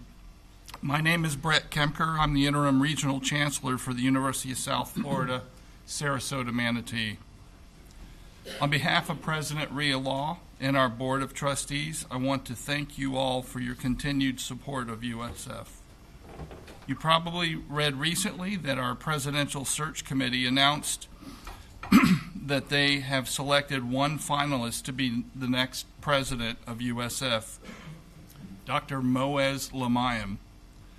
Dr. Lamayam was Dean of the USF Muma College of Business until 2022, when he was selected to be the president of the University of North Florida. I worked with President Lamayam during his past stint at USF, and he will be an energetic leader who is committed to continuing USF's trajectory in rankings. Speaking of which, USF rose to number 43 among all public universities and up 2 spots from last year and inside the top 50 for the 7th year in a row, according to U.S. News and World Report's annual rankings of the best colleges. Also, the USF Health Mersani College of Medicine is ranked number 1 in the state and among the nation's top tier by U.S. News and World Report. At the beginning of this fall semester, we opened the Bellini College of Artificial Intelligence, Cybersecurity, and Computing, which is the first of its kind in Florida and the nation. Over this summer, our Board of Trustees approved a new 7,000 square foot STEM lab facility on the Sarasota Manatee campus. This building will be constructed using already approved state, federal, and USF funds. We're planning a groundbreaking ceremony, of which you're all invited, on November 19th. We plan to open these new labs to students for fall of 2027. Having a preeminent research institution in our backyard supports local employers in meeting critical workforce needs in strategic areas such as nursing, allied health, and education, while providing ongoing partnership opportunities for the community and our talented students. Can you wrap it up, Dr. Kemper, please? Can you wrap it up, please? Yes, I will. Thank you. I look forward to working with you all during the upcoming 2026 legislative session. Thank you very much for your time and continued support. Go Bulls. Thank you. Peace River, Minnesota Regional Water Supply Authority, followed by the Tampa Bay Estuary Program.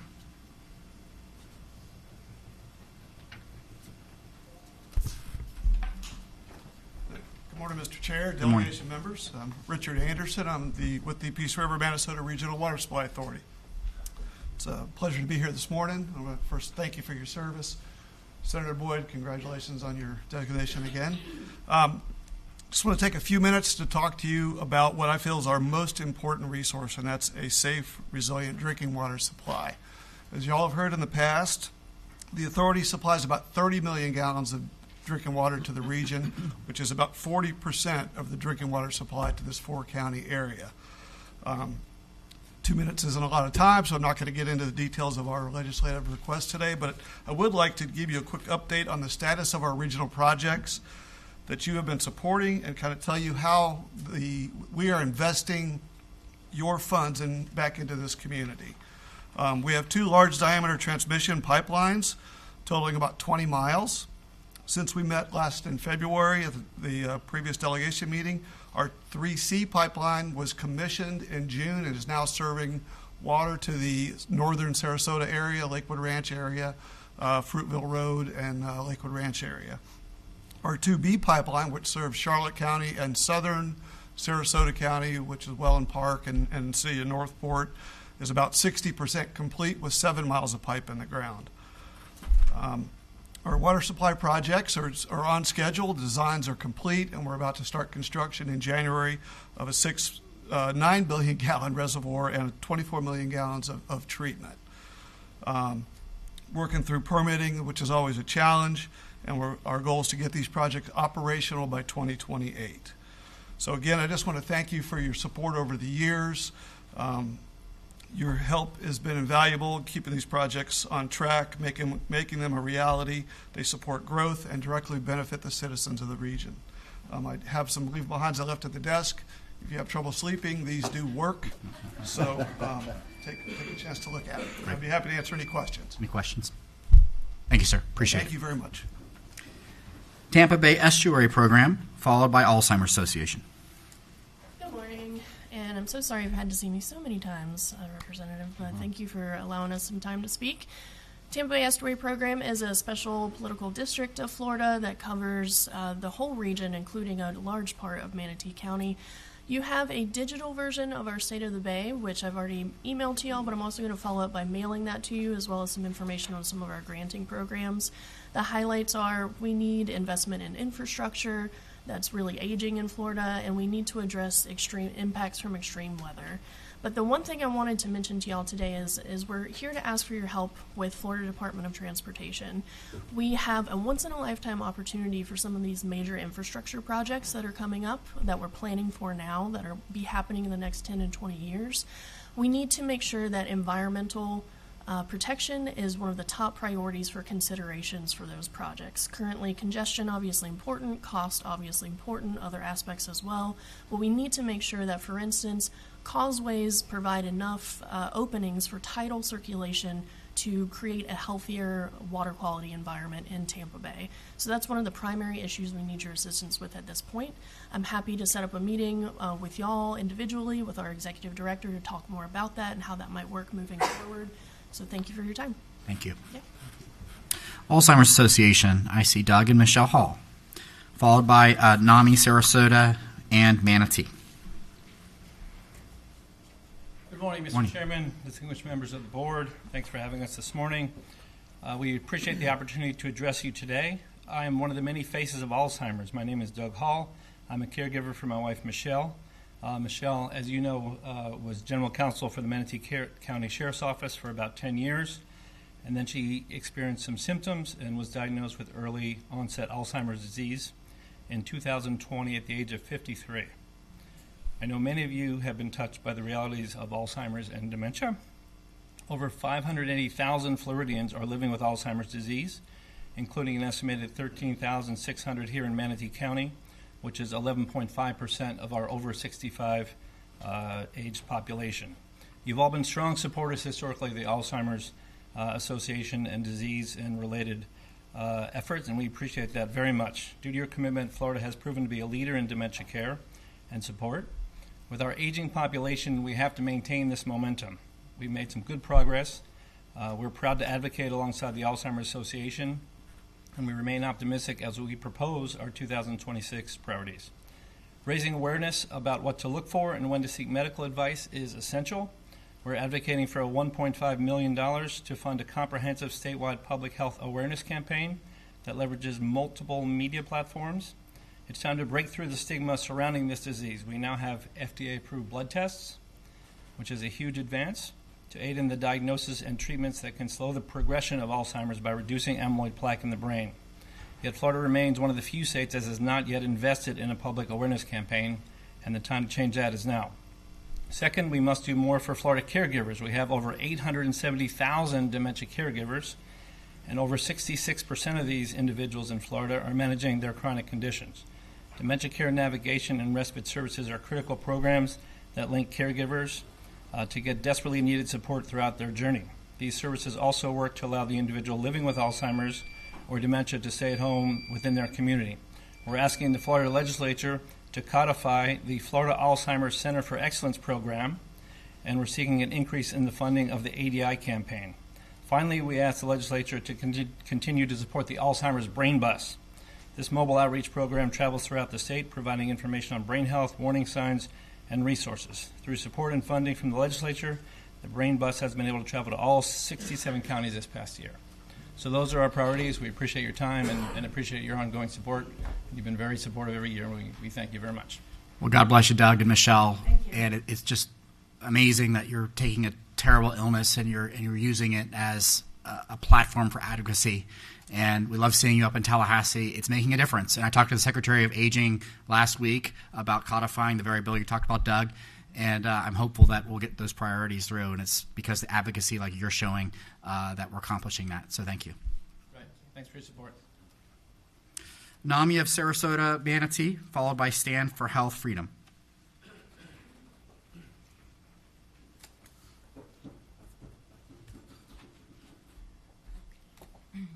Good morning, Chairman and members of the delegation. My name is Sonia Johnson, and I'm the Adult Peer Programs Manager at NAMI of Sarasota and Manatee Counties. Thank you for the opportunity to share about how your investment in peer support is improving the lives of individuals and families right here in Manatee County.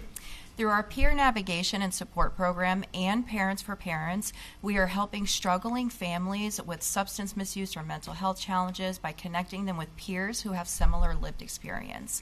In our peer navigation program, we are partnering families with youth peers and parent peers to help them develop healthy coping skills, develop natural support systems, and create action plans that help them to achieve and sustain lasting recovery.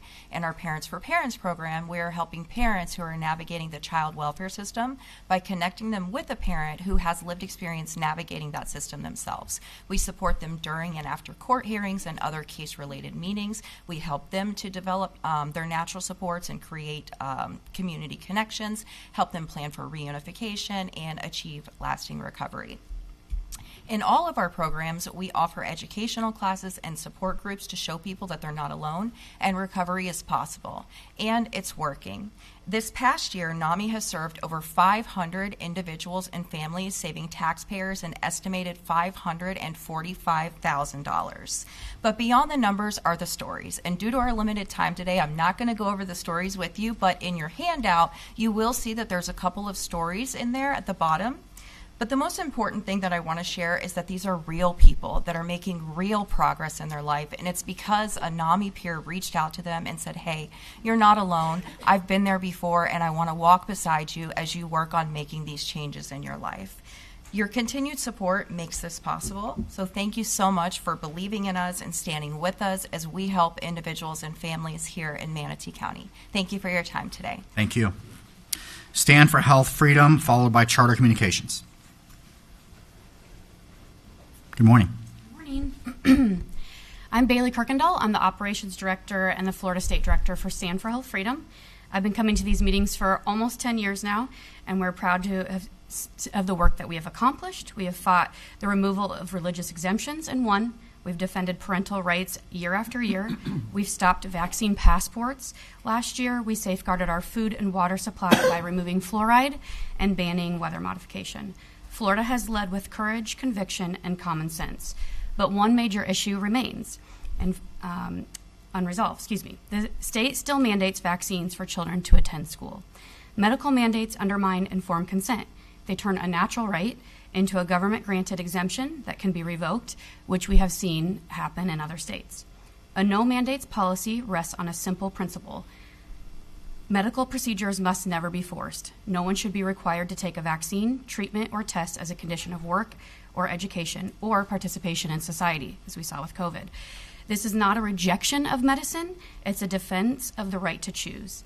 Informed consent means people must have access to accurate, unbiased information so that their decisions are truly voluntary. When choice replaces coercion, trust grows.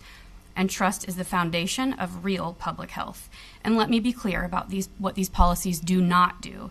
They do not stop anyone from getting vaccinated. They do not limit the state's ability to educate or protect during outbreaks. They do not weaken public health. They strengthen it by putting consent back where it belongs, in the hands of the people. Other countries like Sweden, Norway, and Japan maintain vaccination rates above 90% without mandates. Voluntary systems work because citizens respond to transparency, not threats. In fact, research shows that mandates can backfire. Some people resist them out of an act of defiance. A free society depends on the belief that citizens are capable of making responsible decisions for themselves and their families. Protecting the right to say no is essential to preserving the integrity of a yes. Florida has led before. Please support Surgeon General Latipo's no mandates bill this year and help Florida lead once again. Thank you. Thank you. Charter Communication. Mr. Garcia, followed by Florida Guardian ad litem. Good morning, Chair Robinson, future Senate President Boyd, my former boss, Rep. Owen, and Rep. Connerly. Good to see you gentlemen this morning. I oversee local government affairs for Spectrum by Charter Communications in Florida's West region. And mine's going to be short and sweet today, to be honest. And I just want to start out with gratitude to this delegation for your commitment to expanding broadband access to all Manatee and Florida residents. State initiatives like the Broadband Opportunity Program and Broadband Infrastructure Program have empowered Spectrum to connect thousands of Floridians and small businesses to high-speed internet, TV, voice, and mobile services. Second, thank you for your focus on practical, common-sense solutions that have made this access for your constituents possible. The passage of HB 703 is a prime example of that. By addressing the costly and unpredictable burden of forced utility relocations, the legislature has empowered our industry to provide improved planning timelines and has created stronger collaboration with state and local partners. Again, thank you for your leadership, your meaningful investments, and your thoughtful policy making. Your work is helping more Floridians get connected and stay connected. I wish you all a successful session and look forward to seeing you all up in Tallahassee. Thank you very much for your time.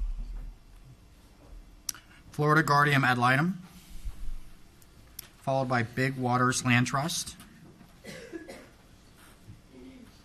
Good morning, Mr. Chairman and members of the delegation. I apologize about my voice. So I'm Tony Latorti with the Florida Guardian ad litem office, Circuit 12. Just going to tell you a little bit about what we do, some success in our two priorities. The Guardians ad litem assigned by the Florida Guardian ad litem office represent Florida's abused, neglected, and abandoned children in both court and the community. They are appointed by a judge after a child enters the dependency system. Every child appointed to the Florida Guardian ad litem office is assigned a Guardian ad litem attorney to represent the child's independent legal interests, a child welfare professional, and if available, a volunteer or pro bono attorney from the child's community. This team-based representation model is considered national best practice. Our legal representation protects and advances the rights of children whose age and circumstances prevent them from making decisions for themselves.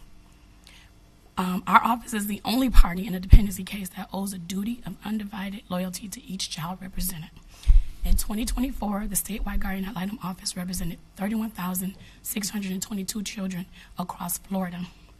Last year marked the first time in office history that we had sufficient resources to have every child in Florida represented by a guardian ad litem, and we are pleased to report that this has continued. I'm going to jump to our priorities because of the time. As we look ahead to the upcoming legislative session, we respectfully request your continued support in two key areas.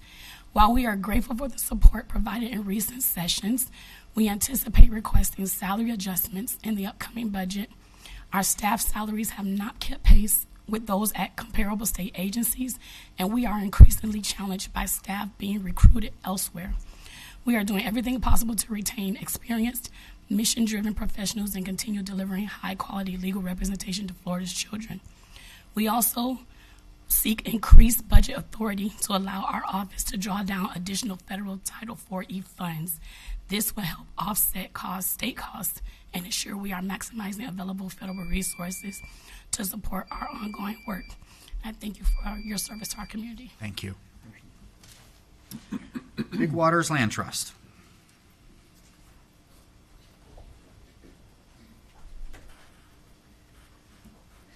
Good morning.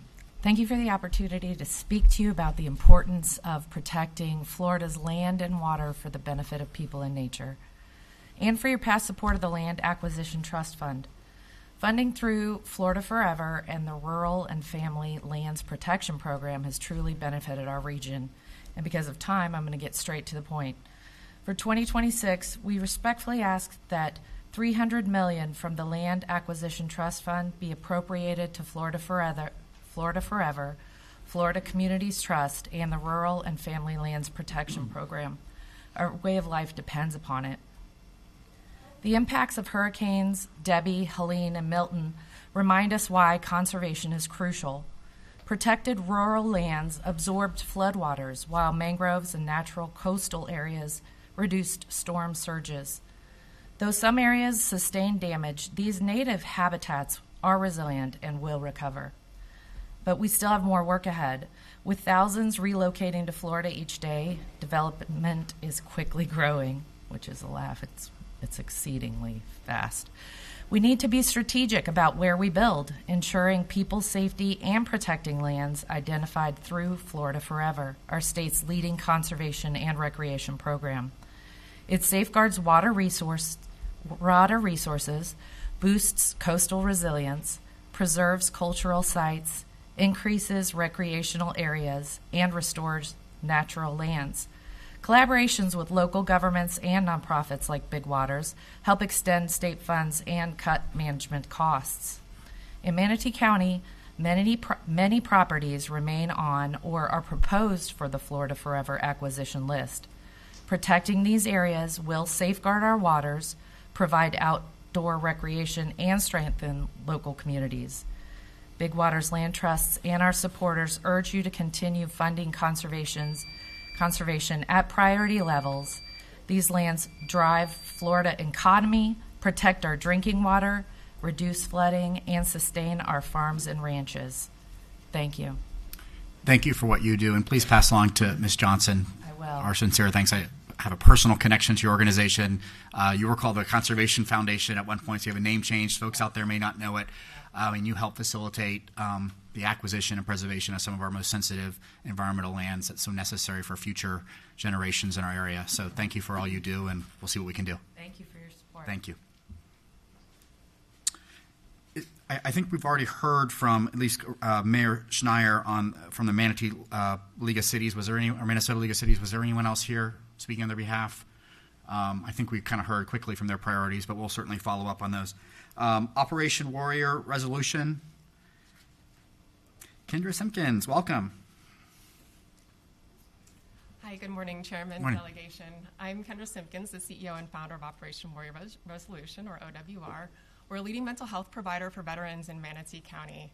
And it's incredibly special for me to stand here today in front of all of you and express my appreciation for your dedication and your efforts to provide these vital services.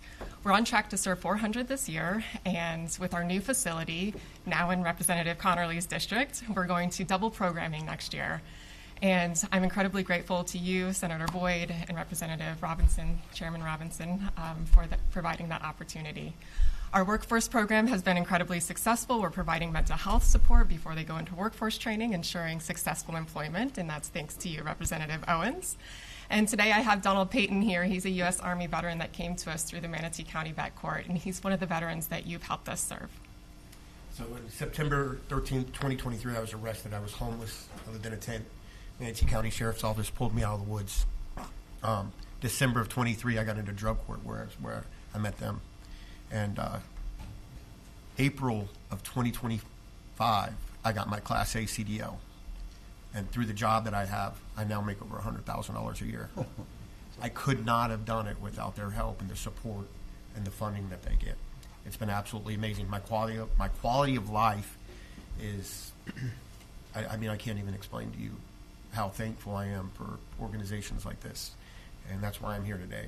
I have my own home now. It's not a tent anymore.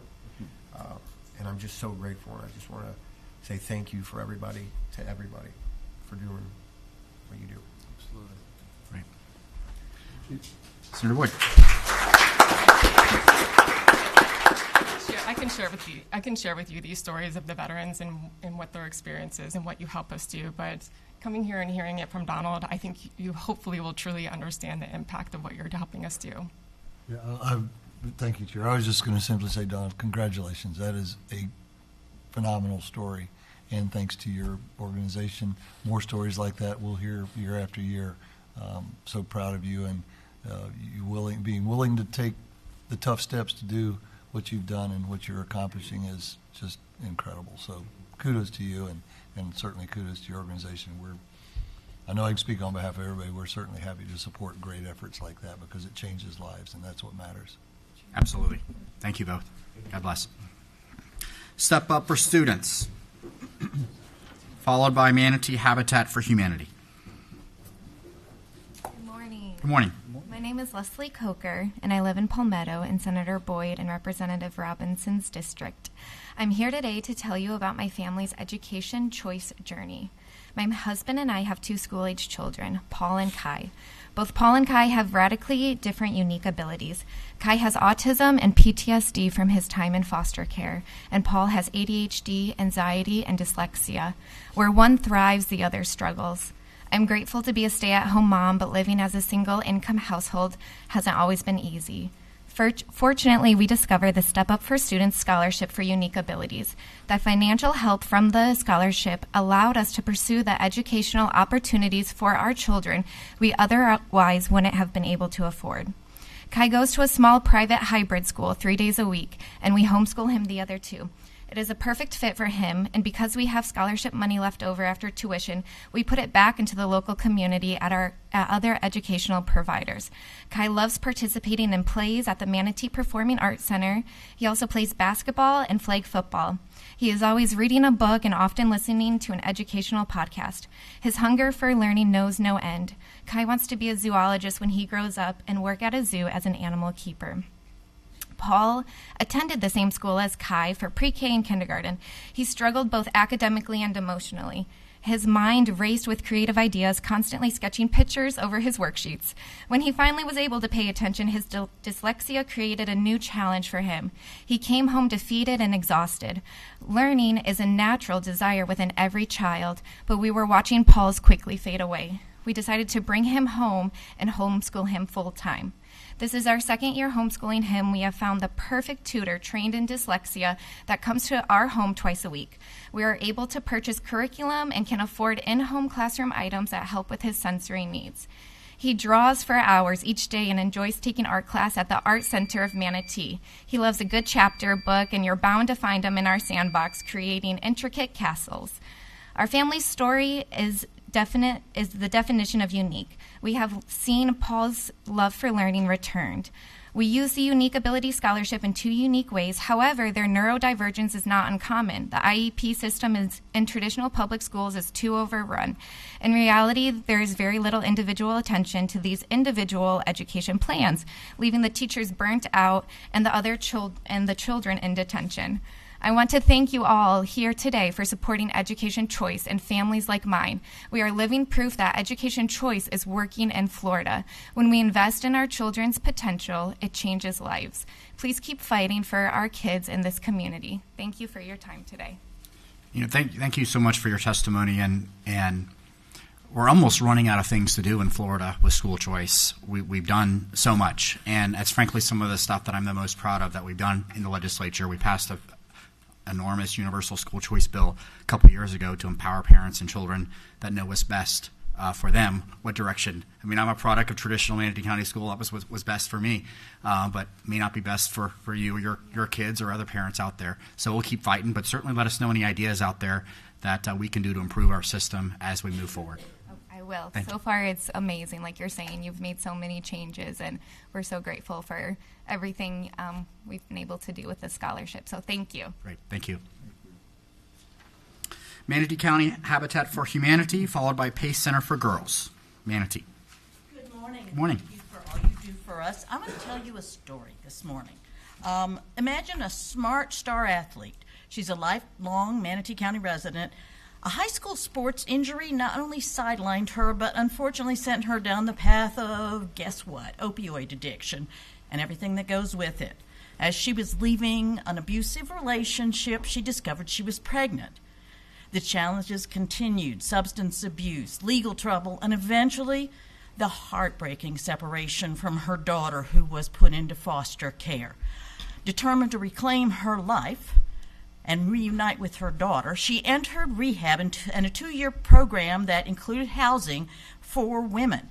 She's since regained custody of her daughter and went back to college, and she now works at the Manatee Clerk of Courts and is preparing to enter law school. Amazing story. The final piece of that is the American dream. They are currently living in a very short-term rental, but she's rebuilding her credit with her financial education and building a new future for herself and her daughter by purchasing a Habitat home, and all of our homeowners benefit so much once they achieve the American dream. It's a true foundation for learning and thriving and growing as a family. High housing costs, unfortunately, make homeownership difficult for so many Manatee County families. The median cost of a Manatee County home in August was $467,000. At the current interest rates and with a 5% down payment, $3,346 a month. That's beyond her reach and so many others. Whereas anybody that buys today a new Habitat home, 3 bedrooms, 2 baths, with our 0% mortgage, is going to pay about $1,100 a month, including taxes and insurance. Since COVID, when we were building 1 to 2 houses a year, we built 20 last year. That's 20 families that we helped.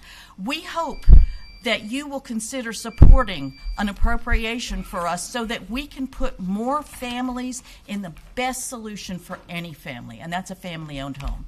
Thank you so much. Thank you.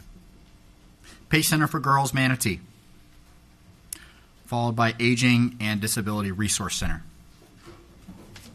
Good morning, gentlemen. Thank morning. you so much for having us here today. We're so pleased to be here. Christy and I have been together here in Manatee County working at Pace Center for Girls for over 30 years.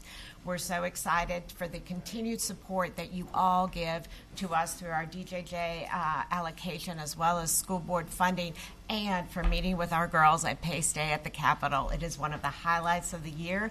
Some of those girls actually graduated this year and walked the stage, and we hope you'll make time for us again when we'll be there on February 10th of next year. Certainly, we are excited about our newest project. Amanda Horn and I hosted that first meeting in 2014 for that brand new building. Nothing goes quickly, but we are super excited and hope to have your support to finish that project off next year. We are equally as excited not only to have our middle school and our high school, but because of an investment from our community, we are launching our REACH program. We are hiring our first REACH therapist who will now be going into public schools and helping with the mental health issues that young ladies have so that they can stay mainstreamed in their regular school if they do not meet the 3 to 5 risk factors and have to come to Pace Center for Girls.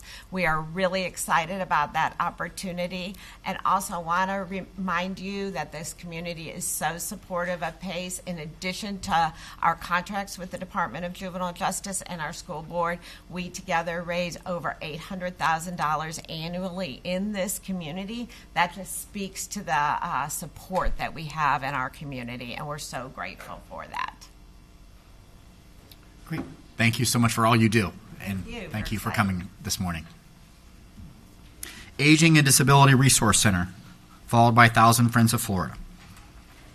Good morning, Chairman and members of the delegation. My name is Kim Northup Wright, and I serve as the CEO of Senior Connection Center.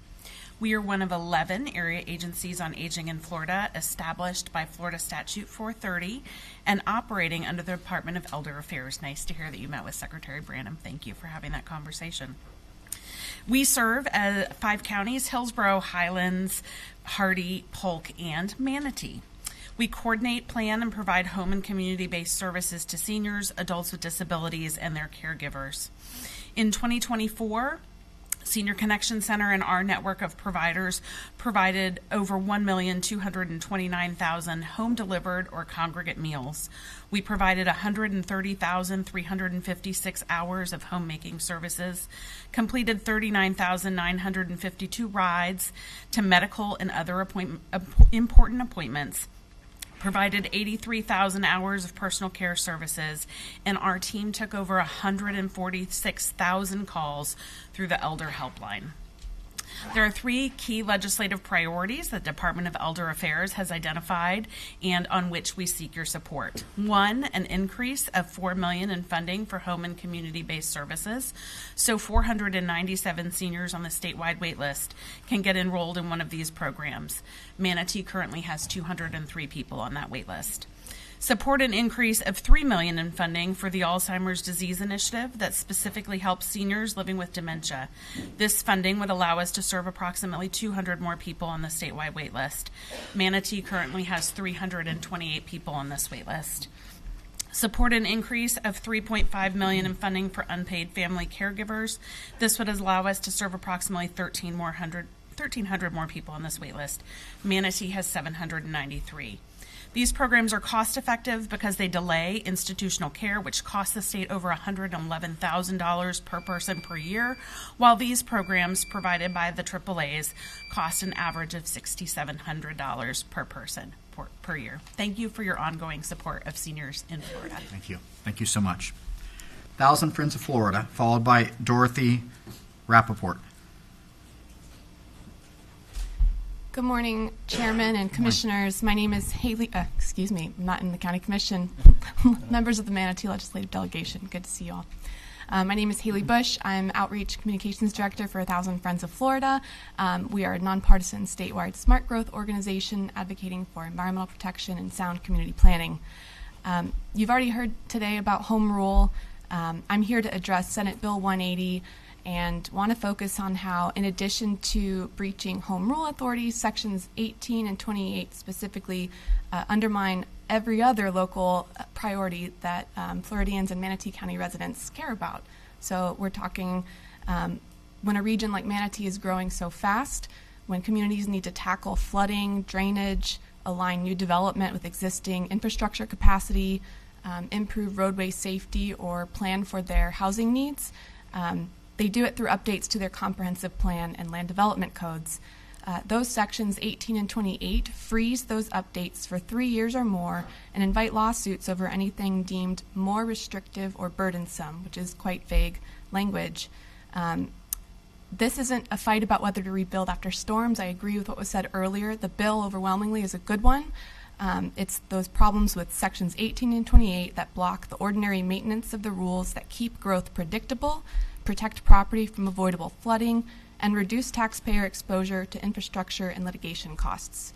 Markets need certainty. Senate Bill 180 does not do that when it comes to a community's ability to plan for its future. So we're here because we have not yet seen the repealer bill language addressing those sections. I understand it's in the works, but we want to stress the importance of getting those 2 issues addressed. So thank you for acknowledging the issue and looking forward to working with y'all. Thanks. Thank you. Dorothy Rappaport, followed by the Central Florida Behavioral Health Network.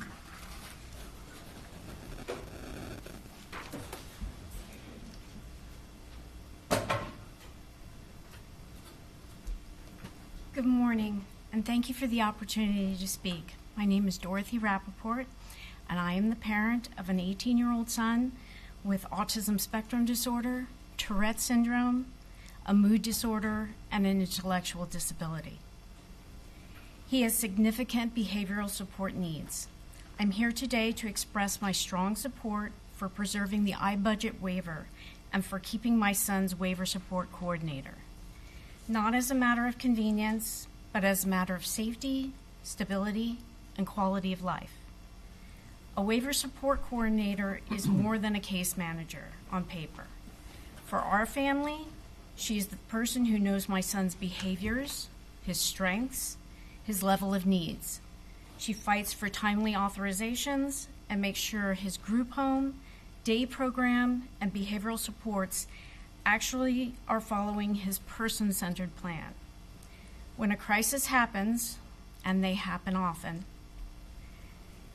and with high behavioral needs, she is quick to respond with options to keep him safe and in the community.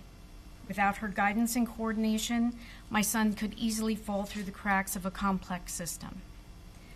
Under the current managed care pilot, families like mine face a real risk of losing that vital continuity. Managed care networks limit provider choice, and many of the specialists and therapists who have worked successfully with my son are not part of those networks. Losing those trusted providers would not just be inconvenient, it could cause regression, behavioral escalation, and potentially dangerous situations. The waiver support coordinator is someone we can call anytime. With managed care, you get a 1-800 number. That may work for people without developmental disabilities, but for people with DD, they need someone who knows them and advocates for them. A managed care caseworker works for that company. The waiver support coordinator works for the client and their family. In addition, the managed care pilot does not offer the consumer-directed program. Managed care offers something called participant-directed option, which is nowhere near as flexible as the current CDC program under the waiver. For families with complex needs, the self-direction the CDC program offers is not a preference. It's a critical tool for maintaining safety, consistency, and trust. Removing the flexibility of CDC strips families of the ability to tailor services to their loved ones' unique needs. Managed care also introduces additional layers of prior authorization and administrative review. For individuals who require constant support, any delay or denial in services can have immediate and harmful effects. Even brief interruptions in staffing or therapy can undo months of progress and place both the individual and their caregivers at risk. That is why the iBudget waiver must always remain a protected choice within Florida's system. No family should ever be forced into managed care. The waiver model provides individualized, flexible, and person-centered supports that reflect the diversity of needs across our community. It is proven to work for those with the highest and most complex support requirements, and it must remain an option for those who depend on it.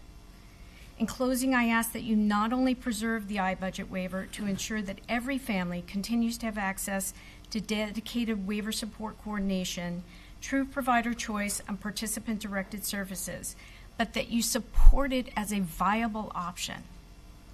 This past session, the legislature allocated funding only to the managed care program, not the waiver. That looks more like a transition.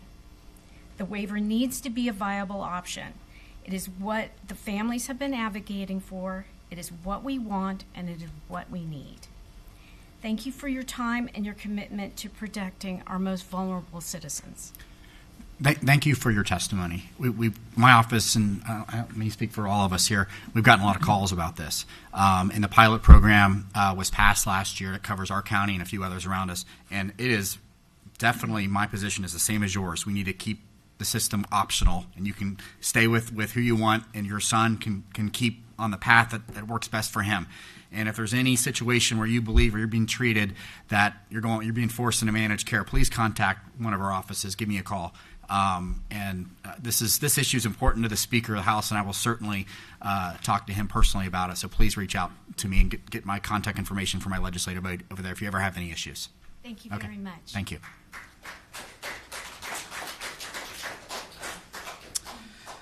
Central Florida Behavioral Health Network, followed by the Florida Retired Educators Association. Good morning, distinguished members of Manatee County Legislative Delegation. Thank you for the opportunity to speak this morning. I am Erica Tarasovich-Polis, and I proudly represent Central Florida Behavioral Health Network, the largest and oldest managing entity for Florida. As your managing entity, we oversee approximately $300 million annually, serving Floridians in both treatment and prevention efforts. Established by Florida legislator, managing entities like Central Florida ensure that publicly funded substance abuse and mental health services are available to those who need them most. Our services span prevention, treatment, and recovery to include care coordination and wraparound services. These services have led to 93% of individuals not being readmitted to acute care settings. The vital work is possible because of your leadership and support, which includes the allocation of the $3 million in administrative dollars through the opioid settlement and the expansion of crisis services in our communities. In 2025, we focused on critical priorities, including housing initiatives, workforce development, school projects, and disaster relief. These efforts addressed pressing needs and assisted in building long-term solutions in our most vulnerable communities. I also want to highlight that we operate effectively and efficiently as your managing entity. Per statute, the allowable rate for administration is up to 5%. Central Florida maintains a significantly lower rate of just 2.67.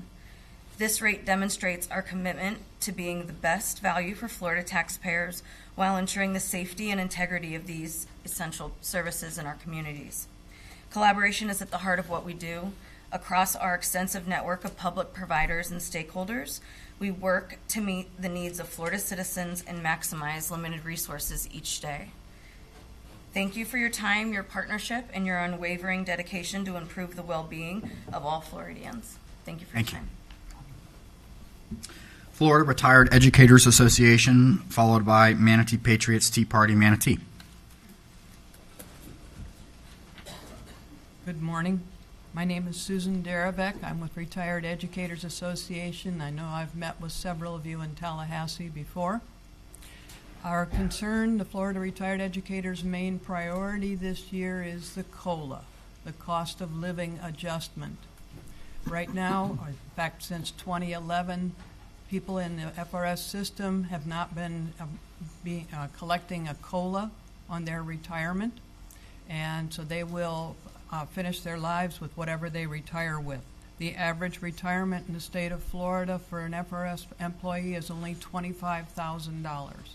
If they live about 20 years, that's going to decrease to about 67% of its value, which is not a livable value. I think that reinstating the COLA makes sense both to the person involved and also to the state of Florida. About 87% of retirees remain in the state of Florida and spend those dollars right here in the state of Florida. I hope that this year we can look and see if there is any way to begin reinstating a COLA. Even a very minimal one would be helpful to all the retirees. Thank you for your time, and I look forward to seeing you again in Tallahassee. Thank you. Manatee Patriots Tea Party Manatee. Mr. May, followed by Republican Liberty Caucus of Florida. Good afternoon, evening, morning. We're still at morning. I'm sorry. It's I studied for a 3-minute presentation, and I only get 2, so y'all are going to have to hear very quickly. Chairman Robinson, Representative Connerly, Owen, Senator Boyd, I've discovered that it would be proper to say Senator President Boyd, sir, and then that way Representative Robinson could correct how he addresses you. I'm here to gather folks who are as angry about this as I am, and that includes any of you guys too. And that's the fact that we are covering up the state of Florida with solar energy. You just heard from a lady that says, hey, we've got retirees out here who have issues. Right now, solar, on its best day, gives us 20% of our energy needs. That's on our best day. Tremendous cost. The thing that bothers me is that our monopolies, who are supposed to be a good deal for us, one of the ways that they make money is spending money on their infrastructure. They're guaranteed about 11%. When I was in business, before I retired, being a retiree, I would have loved to know that I could be guaranteed that. The problem is that if you spend $2.4 billion on solar, you can do and achieve the same thing with $400 million on a gas plant, on a 24/7 plant. Most people don't realize. They think solar's a great deal. It's green. We're just all being great for the environment. The fact is I think we're ruining Florida. Right now, the equivalent annual 1,000 megawatt continuous availability of energy, if provided by solar, which we only get 5 hours, again on a real bright and sunny day, takes 30,197. See, I knew. That's why I gave you guys the red packet, because I knew that I don't talk fast enough for you. So please, read the red packet. Folks, solar's bad. Nuclear energy is good. I expect that Representative Connerly will carry this to the end, because he's the only guy up here that understands it. Thank you all. Have a great day. Congratulations, Senator. I was going to give you an extra minute, but never mind.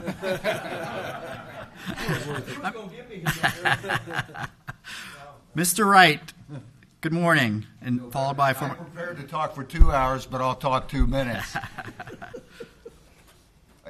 In not 2 minutes, I'm only going to talk about 2 of the items that are on the 12 items on the one-page read-ahead you had.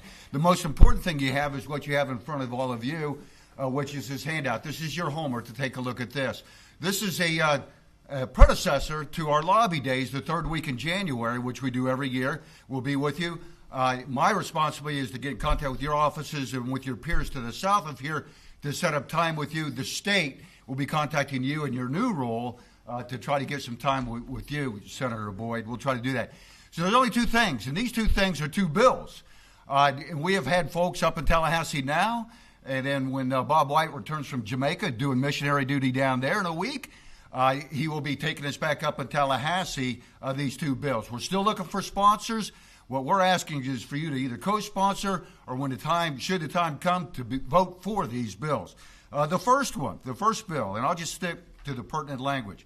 Any person, political committee, electioneering communications organization, or candidate may not use or cause the use of any photograph, picture, likeness, video, or other facsimile representation of any individual in any political advertisement or electioneering communication without the express written consent of the individual. You know what I'm talking about. Last election, we had all those fake voter guides going out there. Already, I've started receiving campaign notices in the mail for the 2026 elections, implying implicitly that so-and-so is supporting me, or the Republican Party or the Democratic Party is supporting me.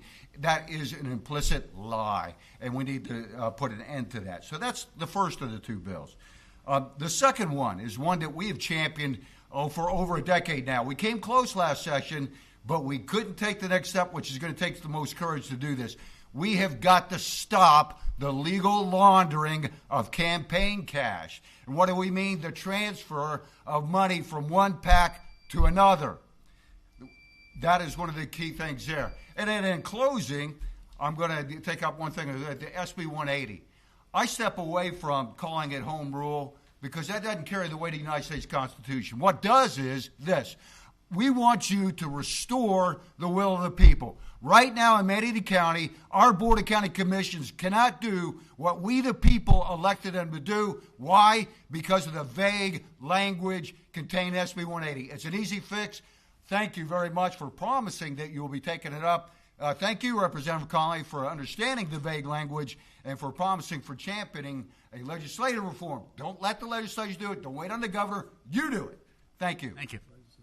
Sure. Senator Boyd. Thank you. And I want to make clear, Colonel, that I said we promised you we were going to look at it. I'm not sure what the outcome will be because it requires the whole legislature, but it's an issue that we definitely, Senate Bill 180, those little glitches that I think Chair Cruz spoke to, about 5% of the bill, is something we need to look at, and we will definitely be looking at it. So, and then number two, even more important, I don't take a new role until next November of 26. Even then, I still represent our community. And you call our office, you call Kathy or Amanda in our office, and we will get you in any time to come see us. And we look forward to our friends coming to Tallahassee meet us. So you don't have to go through some channel. I know you, you know me, and I'm speaking generally to the audience. I'm still your senator, and without your votes, I wouldn't be your senator. So never hesitate to call us at our office, and we will make sure we make appointment time for anybody that needs it. So thank you. We will. Thank you, sir. Joe McClash, followed by the League of Women Voters of Manatee County, followed by Uncontained 360. Good morning again. I'm not going to repeat what's in front of you. This might sound a little harsh, but Senate Bill 180 was the ultimate betrayal to our Manatee County. You knew that last year this community sent a loud and unified message. They voted for restoring wetland protection, and you, as our senator, Jim Boyd, you really betrayed us with the passage of Senate Bill 180. If you break it, fix it. A simple bill to allow a person to rebuild their home after a hurricane, everybody could support. I think it's proper. But what was intended for that spiraled into this anti-local government, really Manatee County bill. It's been the trend for years, unfortunately, for the state to take away the powers of local governments. And it's really a betrayal of your constituents and your county. Now the ultimate threat to our government is take away their taxing powers. You take away taxing powers of the local community, then you're subject to state government, just like all the people come in here and asking you for state money. You would have to increase the state taxes by almost 10% in some cases. And why?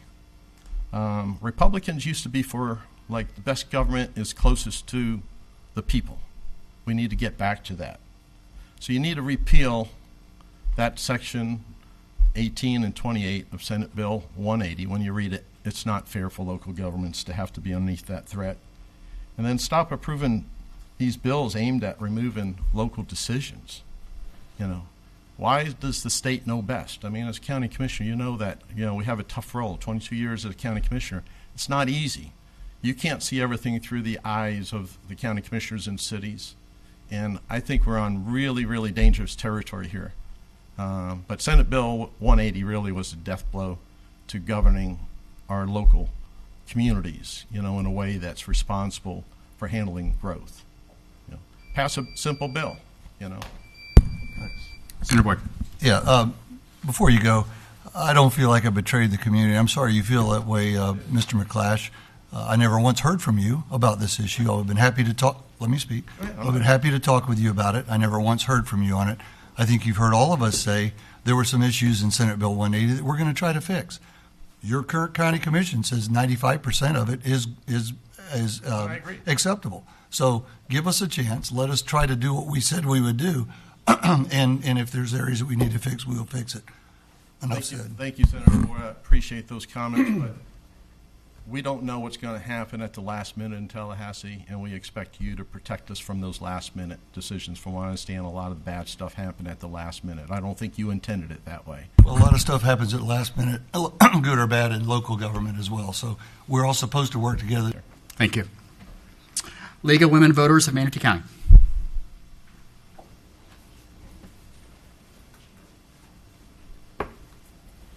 Good morning, and thank you, Owen, Representative Connolly. Appreciate being able to meet with you again. My name is Ruth Heronshar, and I'm president of the League of Women Voters of Manatee County. The League, for more than 100 years, has had a mission to empower voters and protect democracy. There are other League members with me here today, and I'm here as their spokesperson to urge you, as our legislative delegation, to consider 3 issues. First, say no to mid-cycle redistricting. The voters, Floridians, overwhelmingly supported the Fair District's constitutional amendments in 2010 and sent a clear message to elected officials in Florida that district maps should be drawn fairly. Maps must not be drawn with the intent to favor or disfavor any political party or politician, and districts must follow existing political or geographic boundaries when possible, such as city or county lines. Florida families expect their elected leaders to focus on the kitchen table issues affecting their daily lives. However, redistricting is not free. The last statewide process cost Floridians millions in consultant hours, staff time, and new technology. Redrawing congressional districts in the middle of the decade on partisan grounds without new census data defies the will of the people and undermines the Florida state constitution. Second, say no to bills that make it harder to vote and register to vote.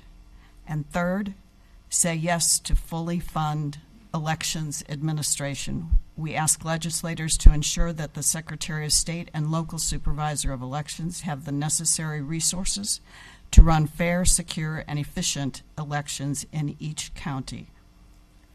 Thank you very much for your attention. Thank you. Uncontained 360, followed by Paul Dutcher.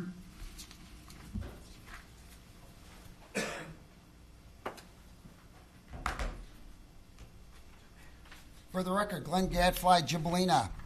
Gadfly, a person who interferes with the status quo of society or community, posting novel, politically upsetting questions, usually to elected officials and authorities. That's you. So let's get to it. I strongly agree with most of the folks up here on Senate Bill 180.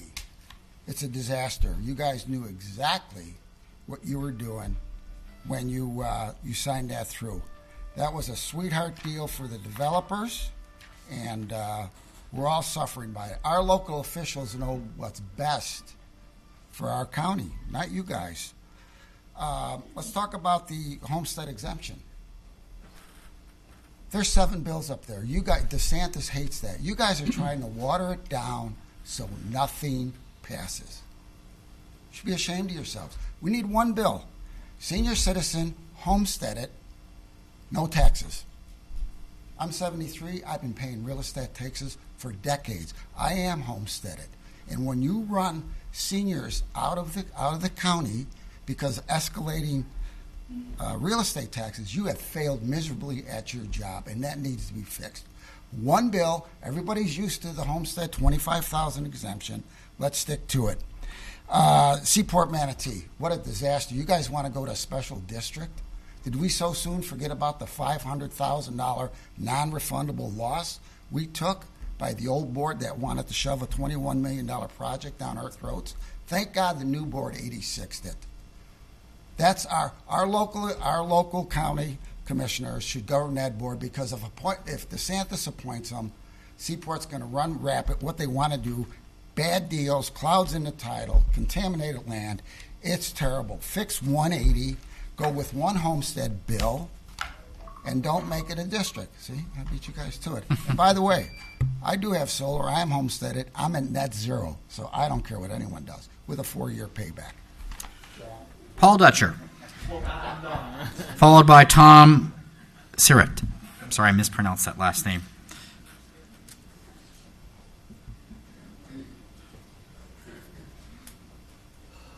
Hello, Jim. My name is Paul Dutcher. I live here in Bradenton and part of Manatee County. Miss Melissa, from days of yours, here, make my statement for me. Thank you. Good morning. My name is Paul Dutcher, and I have mild cerebral palsy. That means I am considered developmentally disabled. I've spent my life working hard, often harder than most, to stay independent, to to save and to live with dignity. But I've also spent much of my life being taken advantage of and mistreated, including by family. At one point, my own aunts had me quit my job, move across the country, and then told me I had 30 days to get a job or find another place to live. Like too many people with developmental disabilities, I've been exploited simply because others knew I had limited options and no real protection. I'm not standing here just for myself, but for more than 100,000 Floridians with developmental disabilities who cannot speak for themselves. Florida's system for protecting vulnerable adults is broken. When I reported abuse, I was told by DCF workers that they would not investigate because I wasn't an APD client. Others told me we don't enforce those laws or we don't have time, our caseloads are too high. I've worked in this field for 28 years. I've written and helped many write adult protective services reports in another state, reports about children being prostituted by parents, care homes abandoning disabled adults at 4 a.m., or facilities withholding food to save money. Those reports were always investigated. Here in Florida, mine wasn't even taken seriously, and that's unacceptable. I've visited local agencies, and many have quietly confirmed these same problems, but they can't act unless the abuse happens within their own programs. That means people are falling through the cracks every day. So I'm asking for your help to make real changes. Number one, every APS report must lead to a full investigation, not just of the victim, but also the reporter and anyone connected to the situation. Number two, mandatory reporting laws must be enforced. When therapists, doctors, or other professionals fail to report, there should be clear penalties. Number three, Florida needs transparency. Publish public data showing how many reports were made, how many were investigated, how many led to indictments or convictions. And number four, please fix the abuse hotline. 3 times I missed the only callback after reporting, and there's no way to call back. That's not protection, that's a barrier. A real system would allow return calls and require follow-up within an hour. These are simple steps that could save lives. People with developmental disabilities deserve to be safe, to be heard, and to live without fear of being ignored when they reach out for help. Thank you for listening and your time today. Thank you. Thank you for coming. Thank you. Tom Seifert, followed by Stephanie Seifert. Seifert, excuse me. It's been over 5 years now since my 85-year-old mother-in-law, who had advanced dementia, was brutally raped in a local healthcare facility. And the only good thing about this disease, she never remembered what happened to her.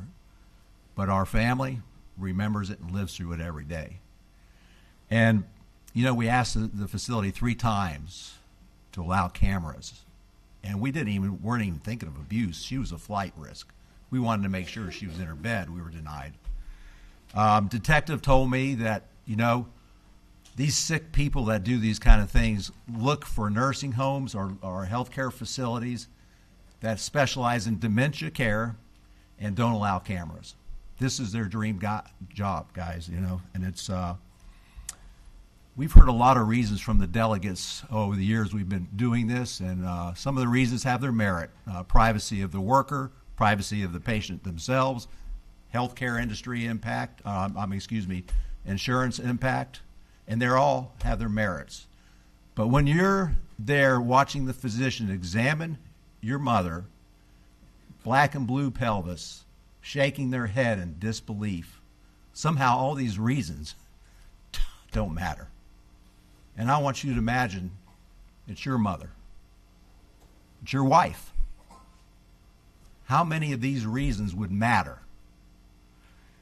And, you know, there's over 20 states that have passed this bill to have a right to have cameras in the rooms. And, you know, if it just saves 100, maybe 1,000, maybe even one person, one family going through this, would it be worth your support? Please consider. Thank you very much for your time. Thank you. Stephanie Seifert. You got my name right. Practice makes perfect. Hang on, Zahid. Hang on. Let me get my paper.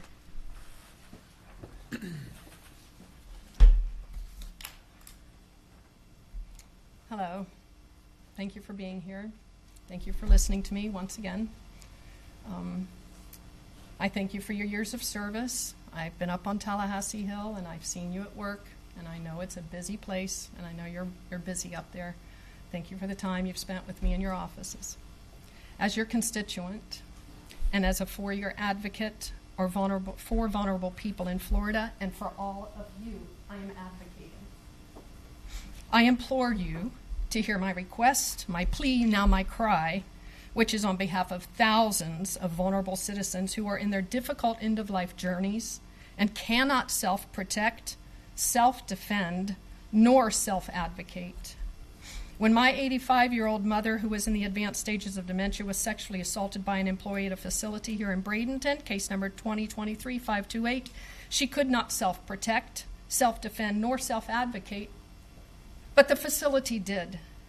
They self-protected, they self-defended, and they self-advocated by saying, no, you cannot have a camera in this private room.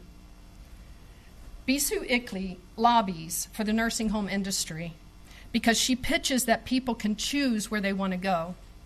When my mother had been taken out of the living room floor of a stranger's home by the sheriff's office to help us, they put her in the hospital. After a week, Manatee Memorial placed her in the facility. I didn't have a choice. I asked them 3 times to allow me a camera, and they said no, because the employee's privacy would be violated. I'm here to ask you to please fight for the patient, the vulnerable citizens in this state, and for everybody in this room and watching your videos, to have the undeniable right to install a camera to watch over themselves without the fear of eviction or retaliation from the home. Currently in the state of Florida, the home can say, no cameras here, and you can be evicted or they can retaliate. Please, sirs, please represent my voice in Tallahassee. I am your constituent, and I'm advocating for vulnerable people. Senator Garcia and Rep. Placencia are drafting new bills for this year. They are making some edits to adjust and to address some of the issues of the committees.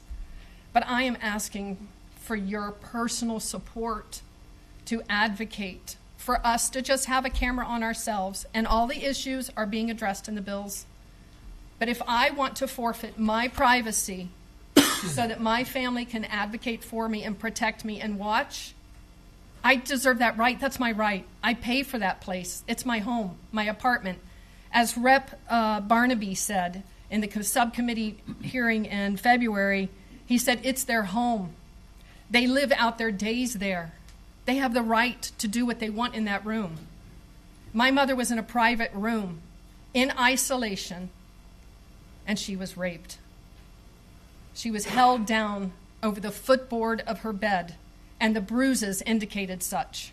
But the facility mishandled the report, and therefore the detectives couldn't be there in time, and we took her to the rape nurse 2 weeks after the incident. The DNA was gone. The employee is working somewhere. And as Mr. Seifert said, I'm sure people that want to do that to patients are looking for places that say no cameras here, and the patients aren't going to remember, so have at it. And that's what this man did to my mother. Please support Garcia and Placencia's bills this year. Please make it work. Please make it pass. Please. Thank you for your time. Thank you for coming. And please, let your senators Elizabeth Arnold, followed by Mike Meehan. So Ms. Arnold here. Mike Meehan. Mr. Meehan here. Mr. Meehan is followed by Florida Life Care Residents Association. Good morning, sir. Good morning. Mike Meehan, Manatee County. I left this with the police officer that was standing there, and you should all have a copy of this. We have it. Thing. Yep, we have it, sir. Thank you. It's not too complicated. Appreciate you taking a look at it. Just a little bit of blue sky thinking about property tax relief in the state of Florida. Idea number 1 is to consider converting restricted funds to unrestricted status if they have not been spent within 5 years of receipt. If a fund becomes unrestricted, that fund can be used for any purpose. It's not restricted as to what it can be used for. Therefore, it can be used as a property tax rebate. So that's idea number one, converting restricted to unrestricted if they have not been spent within about a 5-year period. There's some other ideas, but I'm going to drop down to number 4, which is to commit 25% of Florida's 2024 surplus to a property tax rebate. This rebate check could become a regular annual feature of Florida's property tax relief, but would vary based on each year's surplus. For 2024, the cost of the program would have been $3.1 billion, which was taken from the $12.4 billion surplus for 2024. And each property taxpayer would have received a check for $620. So that's something you can do with your surplus, which was substantial in fiscal 24. Last idea, commit Florida reserves to the same maximum reserve ratio, 30%, that is imposed on the counties. Thus, Florida's cash position would be reduced by $10.8 billion, and this excess reserve would be sent as a check totaling $2,160 to each property taxpayer. This idea could also become a regular feature of Florida tax policy and would vary annually based on the cash amount above the maximum 30% ratio on Florida's balance sheet. So you can use your balance sheet to provide property tax relief. Thank you very much. Thank you, sir. Florida Life Care Residents Association, Freedom Village, followed by Suncoast Partnership to End Homelessness. Good morning. Thank you for your time. My name is Bill Toomey, and I am the president of Chapter 111 of the Florida Life Care Residents Association at Freedom Village here in Bradenton. Freedom Village is a continuing care retirement community, a CCRC. Under Chapter 651 is governed by the Office of Insurance Regulation. My wife Ann and I are typical of the residents in such places. We're 85. We've been married 66 years. In 2014, we sold our home in Spring Hill and moved into Freedom Village. Our urgent concern is protection from owner bankruptcy, and as FLICRA has supported such legislation last year before the legislature, and OIR had a bill. There's going to be another bill this year from OIR, as I understand it.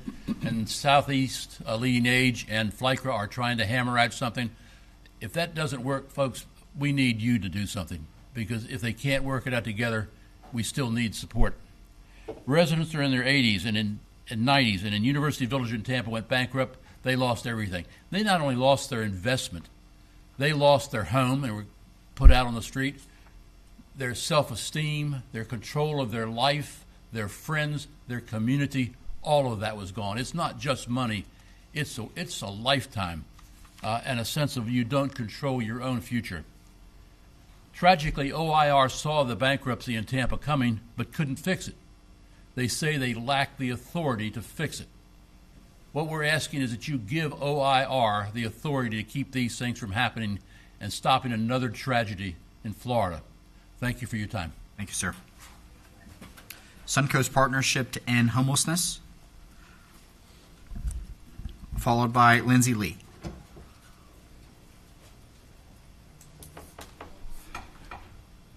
Good morning. I appreciate the opportunity to speak with you all today. My name is Taylor Neighbors. I am the CEO at Suncoast Partnership to End Homelessness. We are the lead agency to prevent and end homelessness in Manatee and Sarasota County. I would respectfully ask that you all consider the following priorities in your upcoming session, which the first being to maintain the current fiscal year funding for the recurring base budget homeless staffing grants. This enables not only our organization, but 28 other COCs in Florida, which receive about $180,000 to cover operational expenses to perform the necessary work to prevent and end homelessness throughout the state of Florida. Also to maintain the current fiscal year funding for the recurring base budget challenge grant, about $20 million. This flexible funding has enabled our community to prevent and divert folks from becoming homeless in the first place, as well as engage in early intervention to help those experiencing homelessness quickly resolve their crisis so they do not become long-term or chronically homeless. Additionally, the funds have been utilized to provide temporary bridge beds for our clients experiencing homelessness while they work with a case manager to get rapidly rehoused, as well as funding our coordinated entry efforts to assess, prioritize, and refer clients to housing programs. make the $10 million non-recurring appropriation provided in the fiscal year 24-25 recurring for unsheltered individuals. These funds became available in response to House Bill 1365. In our community, these funds help provide mental health and substance misuse services, thank you Centerstone, and help cover the operating expenses at one of our local shelters. Housing is a solution to homelessness, so we kindly ask that you all appropriate all available affordable housing trust funds for their intended purposes. And we ask that you support legislation which would require state-funded organizations serving those who are homeless to participate in continuum of cares, as well as contribute to the COC strategic plan. This will result in better outcomes, as well as discharge planning to prevent those exiting from foster care, jails, from entering homelessness. This will allow us to increase data sharing, reduce duplication of services, and maximize the impact of funding. Thank you so much for the opportunity this morning. Thank you. Lindsay Lee, followed by Lindsay McElwain. Good morning. Good morning. My name is Lindsay Lee. I'm a homeschool mom of 4, raising my children along the Myakka River, where our property backs to the north end of the Myakka State Park. I am also the Tampa Bay chapter leader for Florida Keepers and the founder of Sarasota Manatee Homegrown Market, which is a grassroots community of almost 4,000 people supporting local farmers and homesteaders in Myakka City. When I speak today, I am not just speaking as a resident. I'm speaking as a mother, a farmer, a small business owner, and someone who has dedicated my time to protecting our rural agricultural way of life, not just in our county, but across Florida. I'm here today because I am deeply concerned about the lack of protection on the Myakka River, particularly the stretch that runs through Manatee County, from the Myakka Head and the Flatford Swamp down to the Sarasota County line. When Sarasota County designated the Sarasota County portion of the river wild and scenic back in the 1980s, the Manatee County portion that feeds into the protected portion wasn't included because it was mostly ranch land at that time, but things have changed. Those ranches are now giving way to massive developments, including 2 golf courses that are literally pinching our river that feeds into the protected section, and you do have an aerial view of that in the packet that I gave him. Our local officials seem to know the danger this possesses, although I believe that protection provisions should have been put in place years ago, prior to the construction along our natural resources. And as constituents, we have brought this to their attention, but now under Senate Bill 180, specifically sections 18 and 28, their hands are tied when the impacts are obvious and urgent at this point. We recently have watched our river flood ranches and homes, not just from rainfall and hurricanes, but because of construction, dredging, and vegetation removal that have altered the river's natural flow. Yet when we ask for action, we are told that SB 180 limits what can be done at this point. When I began speaking out against overdevelopment, the lack of oversight, our blue-collar family was met with a lawsuit from a multimillionaire developer. And I'm not going to go into those details today, but I mention it because citizens should be able to voice concerns without fear of retaliation. If our elected officials had the authority to protect our resources, residents wouldn't feel forced to fight these battles on their own. So I do urge you to visit the language of SB 180 and restore local authority, not just for the Myakka River, but for Old Florida and preserving our land and our waterways. Thank you for your time today. Thank you. Lindsay McElwain, followed by Children's Home Society of Florida. Hey, good morning. I'm not Lindsay, I'm Brenda Whaley, but she is our support coordinator, and I'm here again to talk about the I-budget waiver. And thank you for your attention. I'm a mom, caregiver to an adult daughter with disabilities, and Lindsay is my support coordinator, so I just popped in. I didn't expect to speak. But anyway, she is very important to us. The whole I-budget waiver program is important to us, and I would have to say that it is the linchpin to our life and how we go about it and manage our situation. And I speak not just for myself, but really for every parent who finds themselves in my situation. And really not one person is jazzed about this managed care situation. And, you know, looking at it, to me, it seems like a big kind of cash grab for some large corporations at the expense of a very vulnerable population who may not have the wherewithal to advocate for themselves against these kind of people. There are 10 lobbyists in Tallahassee paid, and there's just, us kind of getting out there and doing what we can. But really, it's important, and if we could just maintain that option, it would mean everything. So thank you. Thank you. Children's Home Society of Florida. Ms. Barbetto. Floridians for National Popular Vote. Followed by Protect Florida Seniors.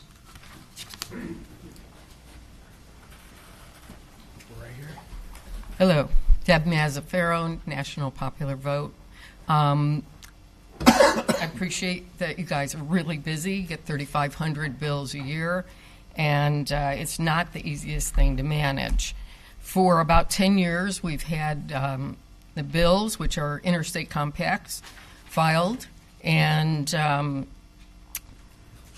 there's really never been a committee hearing, and that's my request today. Every year we have a bill. This year it's House Bill 57 and Senate Bill 232, and our first committee hearing should be Government Operations Subcommittee at the House. So that's my very simple request. I've also asked for individual meetings with a couple of you, and I will with the other two, so that you can be brought up to speed. I don't want to go through all of that today.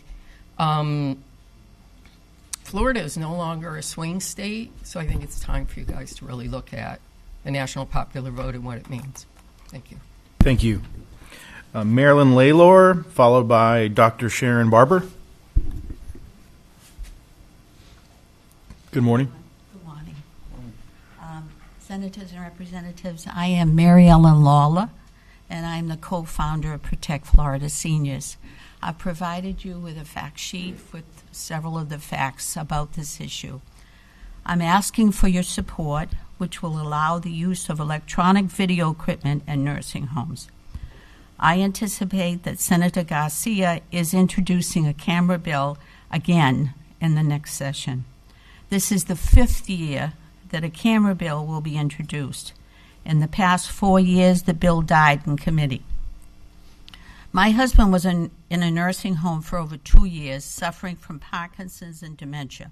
He was completely dependent on staff and could not speak. There is no Florida law against cameras in the residents' rooms. Yet my echo machine that played music and had a camera was confiscated by the administrator. Florida's population of people over 65 is growing. The number of nursing homes is growing. And at some point, everyone in this room may need to be confined to a nursing home. When we need nursing care, we are most vulnerable and are dependent on the others to advocate for us. Having a camera in the room will help all of us feel safe and know that our loved ones are monitoring our care.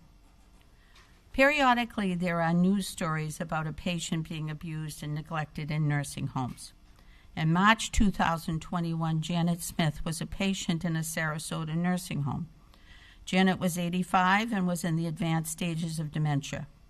Her daughter asked to have a camera in the room, but was refused. Janet was found to have the physical symptoms of assault, and the staff was identified as the likely rapist. But because there was no camera, the staff went free.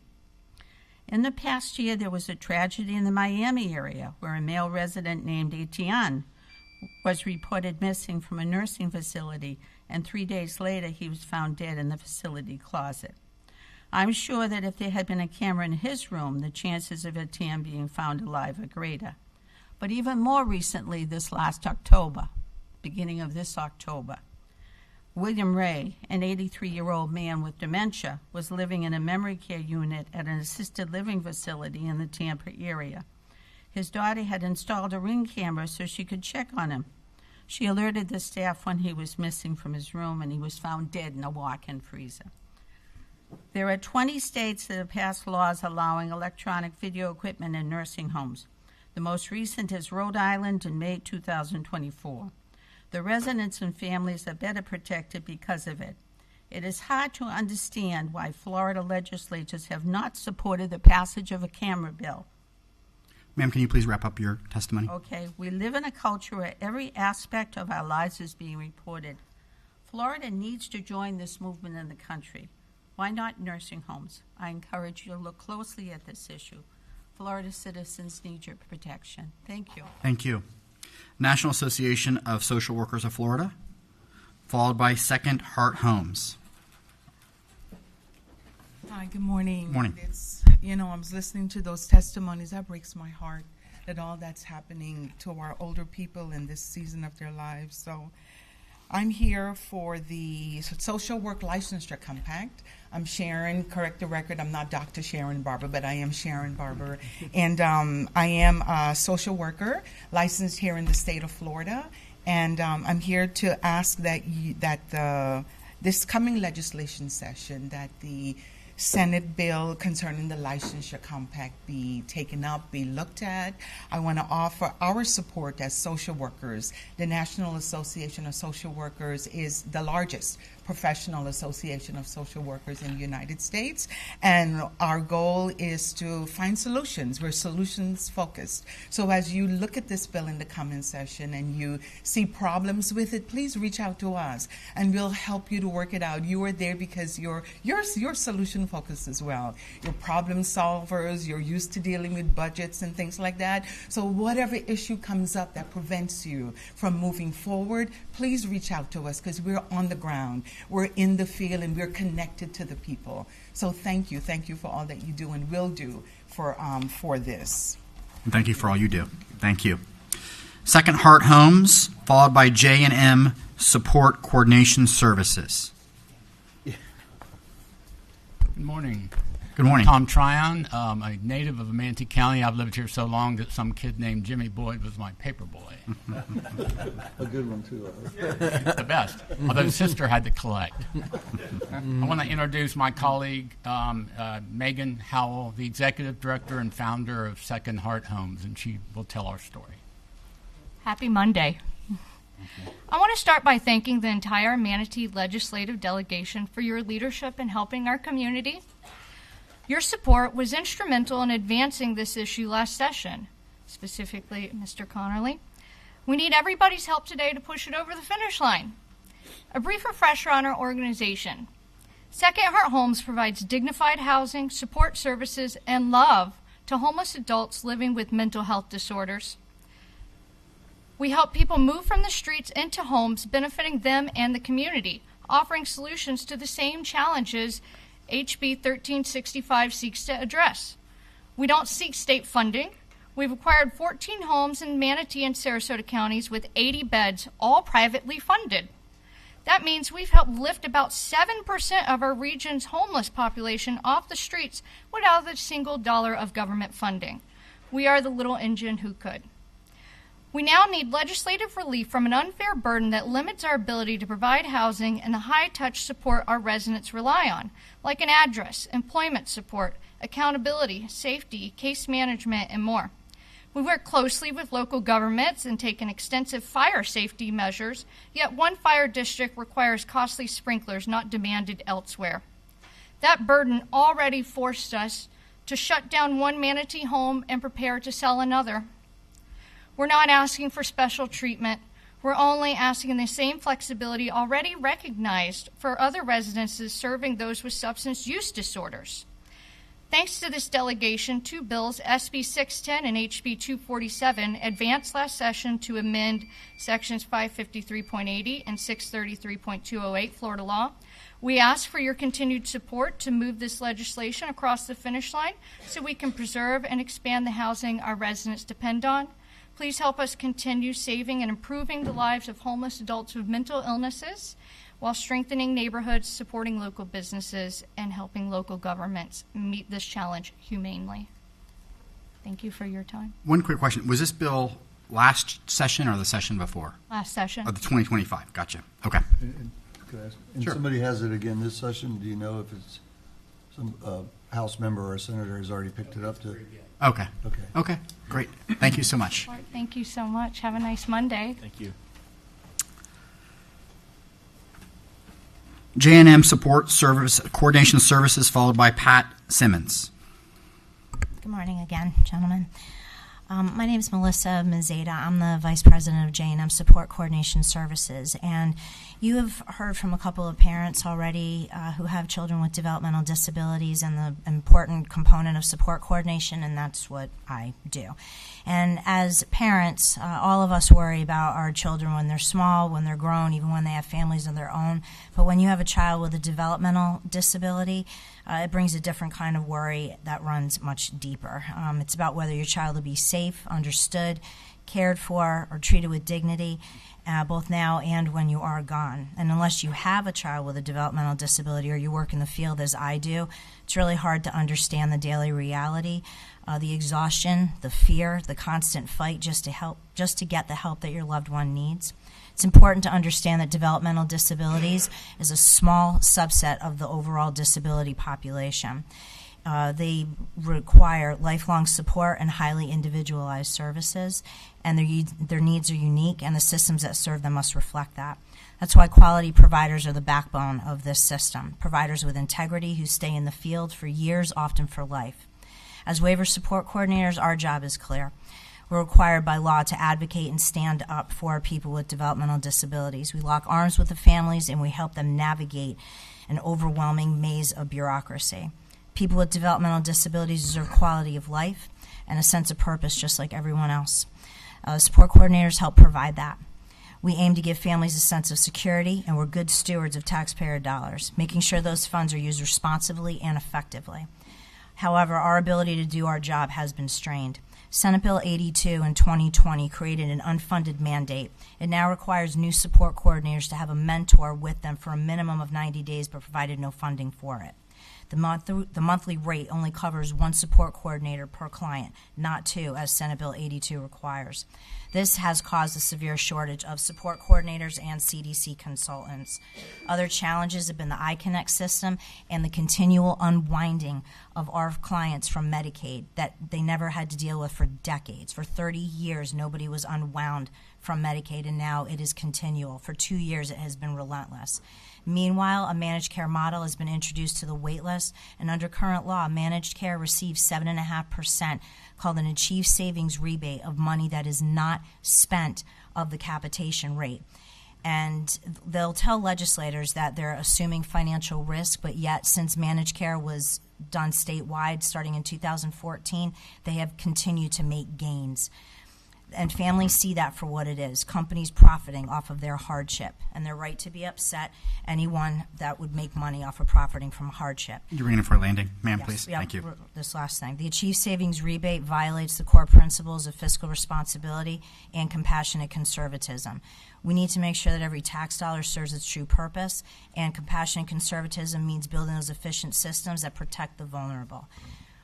Support coordination provides that solution, and I'm asking that you please support the waiver program to be a viable option by advocating for the support coordination component that is struggling and that you heard the families advocating for today. Thank you. Thank you. Pat Simmons, followed by Catherine Askerud.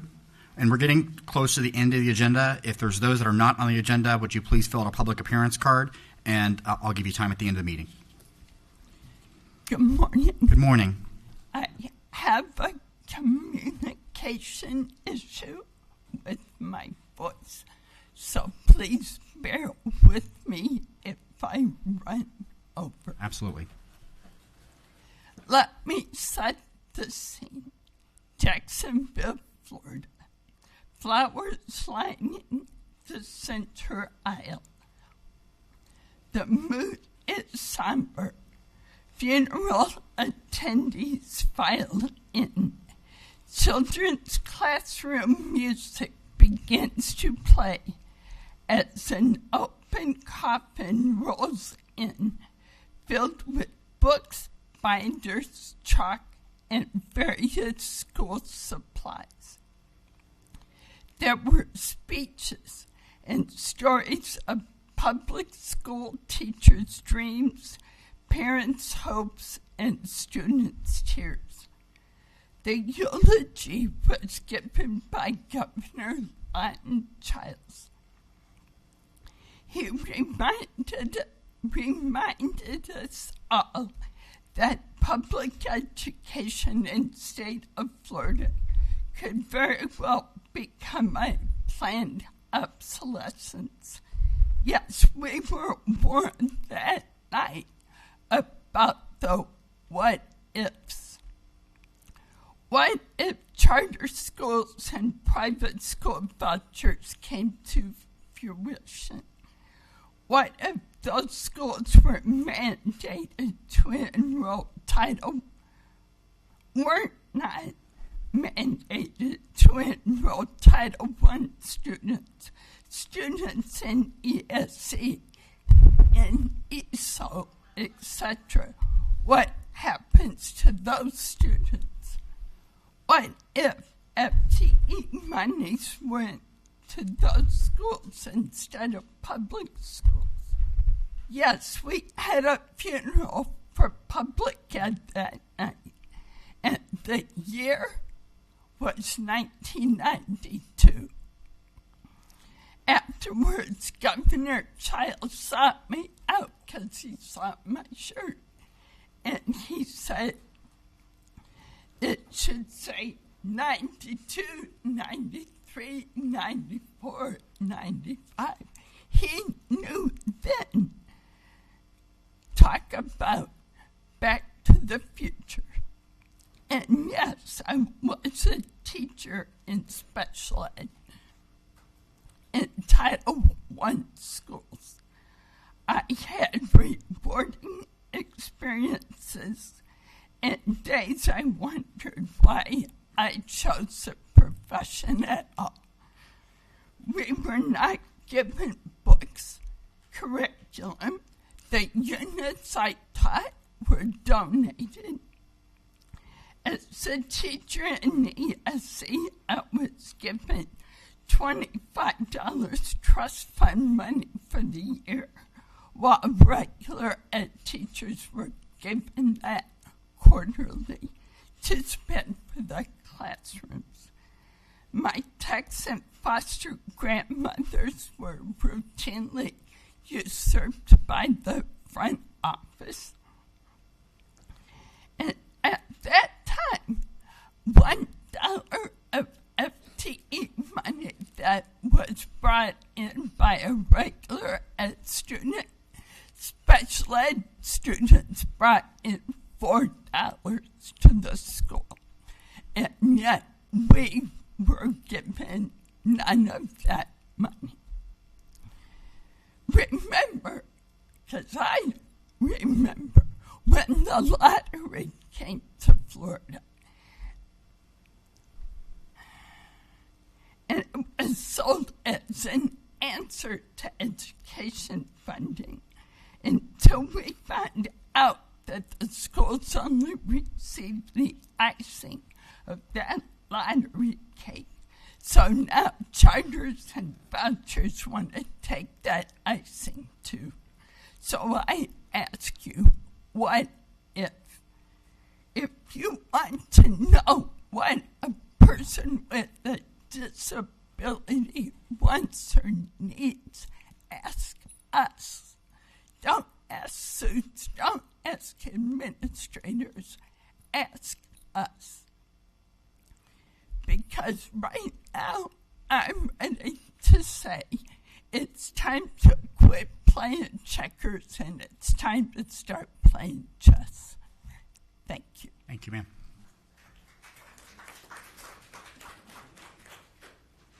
Carolyn Askerud, followed by Brenda Jabro.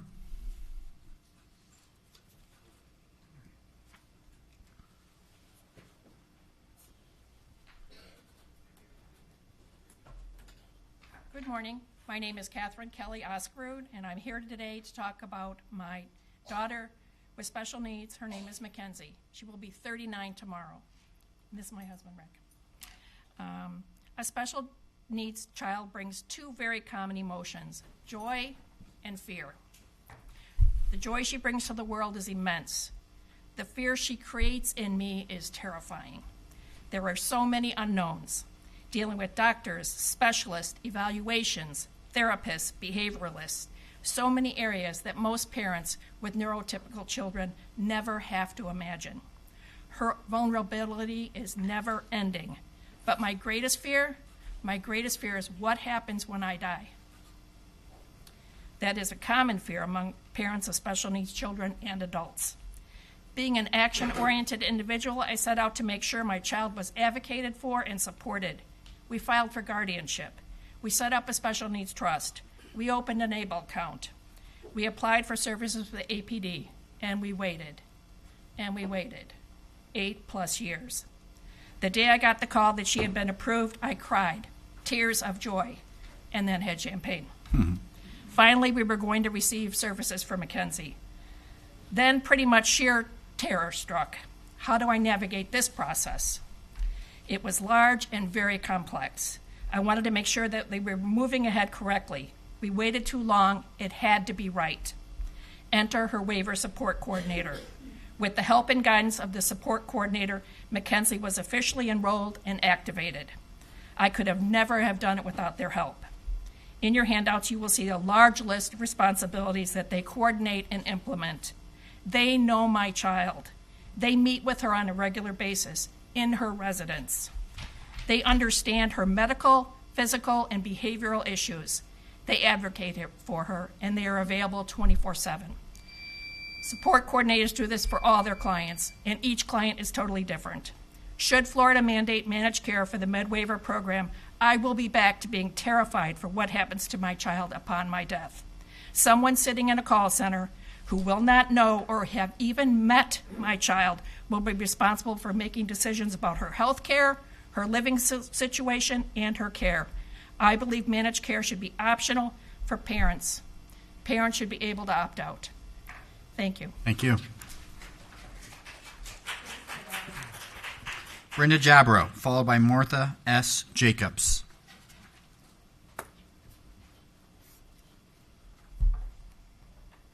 Good morning, and thank you for being here.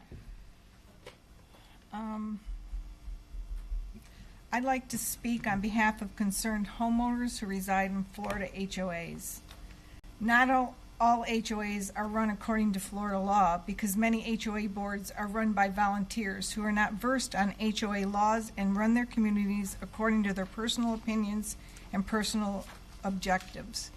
I know that the state legislature has done a lot of things with condominiums, but not necessarily HOAs. So I would like to know what new laws, if any, are being looked into so homeowners can have rights as to how their communities are managed. And the reason I'm bringing this up, and I'm going to read it, this was a FOIA request that I asked for. It took me over 90 days to get. And I think it's important because I think it kind of sums it all up. This is from an attorney firm that was let go 30 days after I have received this. I believe the association has spent about $14,000 on new documents. I cannot tell you how much it will cost to finish the project, as I do not know what the rewrite committee has done to change the drafted documents.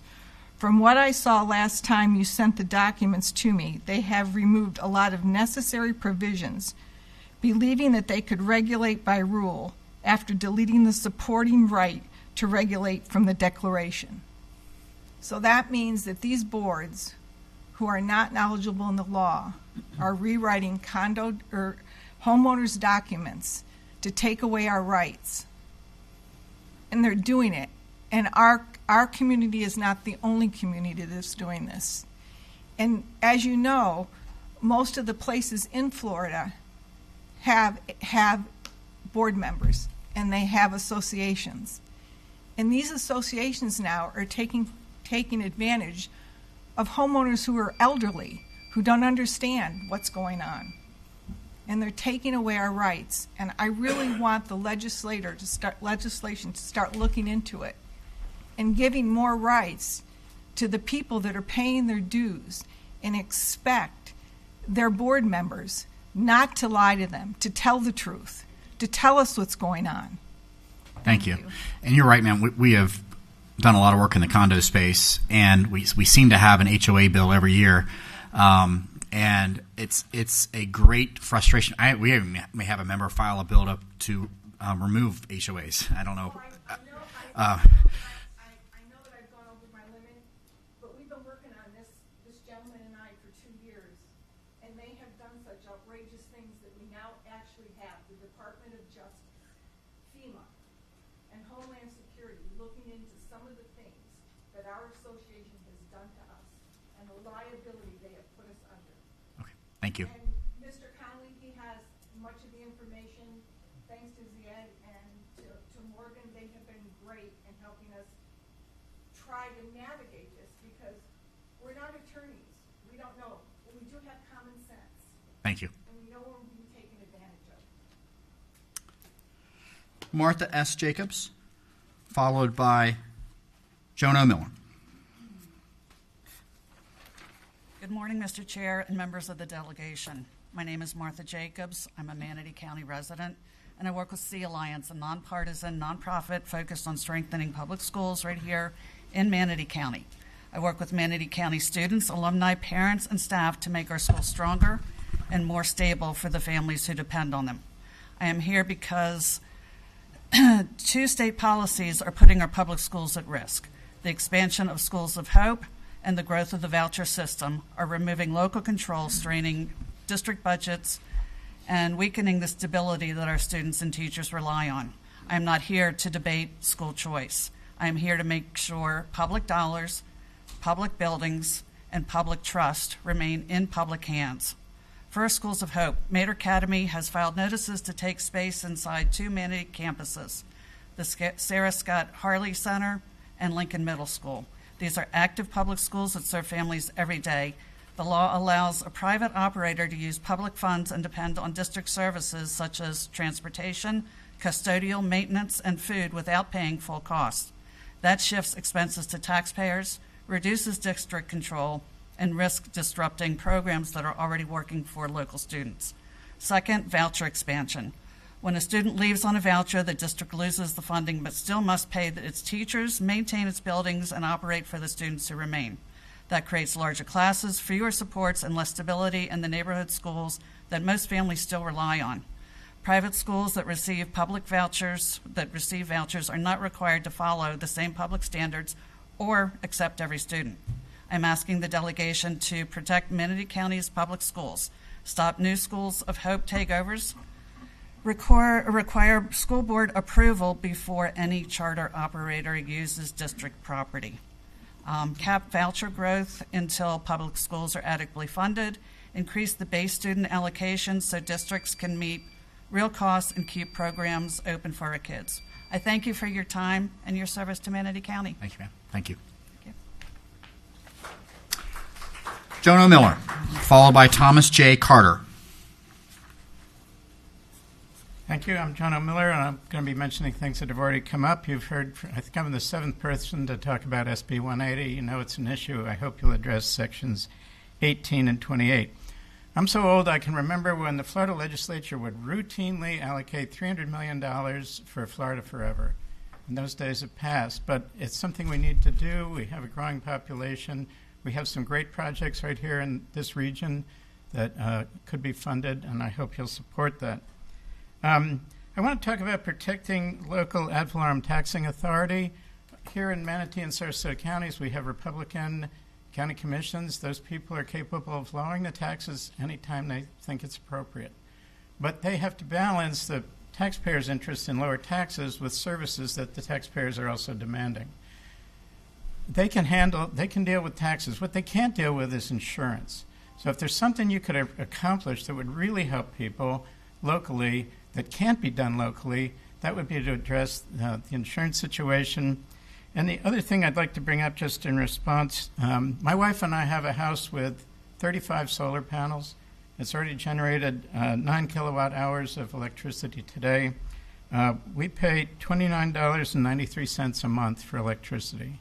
So I don't know what all the other concerns that have been brought up today are, but I can tell you it works for us, and I hope you'll keep that in mind. Thank you. Thank you, sir. Thomas J. Carter, followed by Jules Rain, and last call to fill out a public appearance card. I'll give those 1 minute. Mr. Carter, you're recognized. Gentlemen, here today. It's true that you have lots of laws on HOAs and condos, but it's the enforcement of the violations of the law. We can't find how you're going to enforce it. So when you have severe violations, we try to go to the agencies, and we're told we can't do that. So I'd just like you to look into enforcement of Florida Statute 720. Thank you very much. Thanks, sir. Jules Rain, followed by the Florida Dental Hygienists Association, followed by Barbara Voss. Good morning, gentlemen. Thank you for being here, and Senator Ward, congratulations on being designated incoming Senate President. I'm a constituent and a homeowner here in Bradenton. I believe in family values, democracy, limited government, and I love this country and the ideals of freedom, liberty, and justice for all upon which it was founded. What I do not love is the language of hate, division, and censorship, which has become so prevalent in Florida politics in recent years. I'm especially concerned about how our laws, legislature, and state government treat LGBTQ people like myself and the effect this has on me and my family. I'm an LGBTQ parent of a child in Manatee County schools, and I believe that my parental rights are just as important as the rights of any other family to see themselves represented in age-appropriate classroom materials, because diverse histories, cultures, and viewpoints should be celebrated, not erased through book bans and the whitewashing of history. I urge you all to champion legislation which will foster respect and inclusion for all students and all families. I'm asking you today to help bring an end to culture war politics in the state of Florida, because free states don't ban books, free states don't criminalize healthcare, and free states don't censor history and culture. There's no freedom in government dictating what we can read or how we can express our culture. Bills which further marginalize and erase LGBTQ people by banning books, removing rainbow crosswalks, and restricting healthcare, or rolling back diversity, equity, and inclusion in government agencies do not serve the public interest. Such legislation doesn't make healthcare or housing costs more affordable, make groceries more affordable, make us more prepared for the next hurricane, or stop the red tide which hits our coast every year. It doesn't give my child a better education or keep her safer from gun violence in schools. Culture war legislation only ends up hurting everyone, including the community here in Bradenton, with the removal of sidewalk art in the Village of the Arts. Your actions during this year's legislative session, I'm almost done, will determine how we vote in the 2026 election. And I'm asking you to be lawmakers who will live up to the ideal of passing legislation that will benefit all Floridians, including LGBTQ families like mine. Thank you. Thank you. Florida Dental Hygienists Association, followed by Barbara Voss. Good morning. Good morning. My name is Shankisha Sizemore. I am a licensed dental hygienist here in Manatee County. I've lived in Manatee County since 1988 and been a hygienist for over 20 years. I'm also an educator at State College of Florida Dental Hygiene Program. I am the president of the Florida Dental Hygienists Association, and we are committed to expanding access to high-quality dental care, and we are grateful for your ongoing support of our mission to ensure affordable, quality oral health services for all Floridians. For the 2026 legislative session, we respectfully request your support for legislation authorizing the mid-level dental provider called a dental therapist, who would deliver simple and uncomplicated dental procedures. Dental therapists would receive the exact same didactic and practical education as dental students pursuing licensure as Florida dentists. Take the exact same double-blinded clinical licensing exam side by side with dental students on those like services. Dental therapists do not practice independently. They work under a contractual agreement with licensed Florida dentist who maintains full authority over the scope of services provided and determines the level of supervision for each of the following allowed services. The need is urgent. Florida currently has the highest rate in the nation of emergency department visits for non-traumatic dental issues among children under the age of 14. In 2024 alone, those visits cost nearly $1 billion. In most cases, patients visiting the emergency room for dental pain are prescribed antibiotics and a painkiller. and are then sent away to see a dentist. But because there is no one in the ER qualified to deliver treatment that would rid them of their dental pain, they are sent away to see a dentist that they don't have in the first place, and because they don't have access to care or cannot afford to see a dentist. And I'll wrap up to share my personal experience. As a professor at State College of Florida, we were offered a $10,000 grant. We saw over 300 children last year providing free dental services, dental hygiene care. But those kids in immediate need, I could not, as the liaison, find a dental home for them. And it saddens me and discouraging as a dental care provider that we can't get care for these kids. Thank you. Thank you Appreciate so it. much. Thank you. And I just want to say, Legislator Connolly, as an educator, we support your mobility bill and changing it to say CODA-approved program. We thank you for that. Barbara Voss. And then we'll get into the public appearance cards. Director Heather Felton is up next. Good morning. I want you all to know how much I appreciate you serving in our legislature. And as a constituent here in Manatee County, I wanted to speak to Florida laws for Florida courts. The U.S. Constitution has been long established. We're going to be celebrating our 250th year. We have unique values of liberty which do not exist in foreign legal systems. Particularly, I'm speaking today concerning Sharia law, including among but not limited to those values are rights of freedom of religion, freedom of speech, freedom of the press, due process, right to privacy, right to keep and bear arms. Reviews of state laws provide extensive evidence that foreign laws and legal doctrines are introduced into U.S. state court cases, including notably Islamic law known as Sharia, which is used in family courts and other courts in dozens of foreign Muslim majority nations. These foreign laws, frequently at odds with U.S. constitutional principles of equal protection and due process, typically enter the American court system through comity, which is mutual respect of each country's legal system, choice of law issues, choice of forum or venue.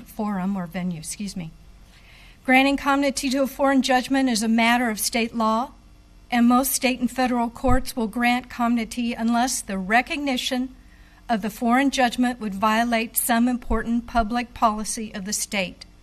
This doctrine, the void as against public policy rule, has a long and pedigreed history. Unfortunately, because state legislatures have generally not been explicit about what their public policy is relative to foreign laws, including Sharia, the courts and the parties litigating in those courts are left to their own devices. I encourage you to please take a look at what I've submitted for proposal for this next legislative session. Thank you so much. Thank you. Director Heather Felton, school board member, followed by Christina Gherkin, and we're supposed to be out of here by 12, but I don't believe Councilwoman Moore will kick us out, so 1 to 2 minutes, please, if you wouldn't mind. You're recognized. Thank you. Thank you. I am a member of the Manatee County School Board. I am speaking on behalf of my constituents. I do not speak on behalf of the board. I am sure you are aware of the many concerns your constituents have over the most recent Schools of Hope legislation. If the state is unwilling or unable to tighten the legislation on this item, please consider giving the school districts a year's grace period, as was done for school safety legislation, school start time legislation, etc. This will give us time to prepare for implementation. The rulemaking was set at the end of September. This goes into effect at the end of this month, and that gives us 2 weeks, meaning November 11th is the time when we can start receiving letters from Schools of Hope. Currently, Manatee County is opening new schools. We have 2 opening in parish next fall. We've just opened one in parish this past fall and one further east. We are also rezoning the entire district at this time. The plan will come out on October 31st. Current vacant space will not be vacant next fall. We need and deserve time to prepare for the impacts of our schools and how this is going to affect us and our teachers and our staff. Thank you for all you have done for Manatee County Schools, particularly with the Soarin' 4. I'm glad you were able to go. I'm glad you're going to be there. I'll see you tonight. And if you guys are available at 6 o'clock. I really appreciate everything you have done for our district, for MTC as well. Both of my children attend there. And thank you very much. And good luck with that rezoning task. I'm sure that's a big one. Yeah. Christina Gherkin, CEO, founder of Align Benefit Corp., followed by John Meyer. Good afternoon. Good afternoon, Chair Robinson and legislators, and congratulations to Senator Boyd as well. With the Align Benefit Corporation, we have an initiative called the Growing Oaks Initiative, and it is a collective of innovative local leaders from the judicial system, DCF, law enforcement, Department of Health, Safe Children's Coalition, the school board, and key leaders in foster care and foster care aging out. We work to provide opportunities, advocacy, and keys for success for those aging out of foster care. In our research 2 years ago, we discovered that there are over 100 youth currently in crisis, and today it's 110 youth in crisis, and they are on the wait list for getting help through CAT teams, which are community action treatment teams, and they are great in our area. They're across the state, but we are here to help support the work they do. And so we have come up with what is called the Connection Coordinator, and we are petitioning for 4 connection coordinators for this initiative to help support those youth that are on a wait list to get the care that they need. This region specifically has seen a 350% increase in needs of high-risk, high-needs youth over the last 2 years. So this is not going away. This is staying steady. And so the Connection Coordinator program will provide specific population to these youth to prevent them from going into residential group homes and foster care. These specific coordinators will provide a savings of $4.2 million a year for the state just by implementing these connection coordinators. So you have the digital copies of the Growing Oaks program. You will see the breakdown of the numbers. Thank you for your time, and the various leaders will see you in Tallahassee. Thank you. John P. Meyer, past president, Aluminum Association of Florida. That is correct. Ooh, I was glad I had my glasses on. Good afternoon now. Mr. Chairman, members, Senator Osgood prepared House Bill 78, which was for home hardening products, tax exempt for certain products to be used. In the home hardening products definition under the Florida Building Code, it does include products that are relative to my industry, which are storm shutters, accordion panels, and so forth. It's my request that you will add these products to that bill for them to be included. They are very favorable and consumer friendly in a cost basis to a homeowner. In the event of a storm, if a impact glass panel gets damaged and so forth, it could be 6, 8, 10 months before that product is available to be replaced. A storm panel, accordion shutter, these things are readily available to an industry. I represent roughly 7,000 aluminum contractors who employ tens of thousands of people in the state of Florida. We request your consideration to be inclusive of these products. Thank you so much. Thank you. And that concludes the public comment portion of the agenda. Members, we're in kind of closing comments. Representative Conroy, you have anything you would like to say? Just appreciate everybody that's come out and shared their stories and their issues. It's always encouraging to see how many people have passions for so many different things across our community. So I'd really like to thank everybody for coming out. Thank you, Mr. Chairman. Yeah, and I'll ditto that. I know you guys take a lot of time away from your families and your jobs to be here to echo your concerns. These delegation meetings are such a great opportunity, not just for you all, but for us to find out what's important to this community. So I really appreciate you all taking the time, and thank you, Mr. Chairman, for running a tight ship, too. Senator, President-designate Leader Boyd. Thanks. Sir.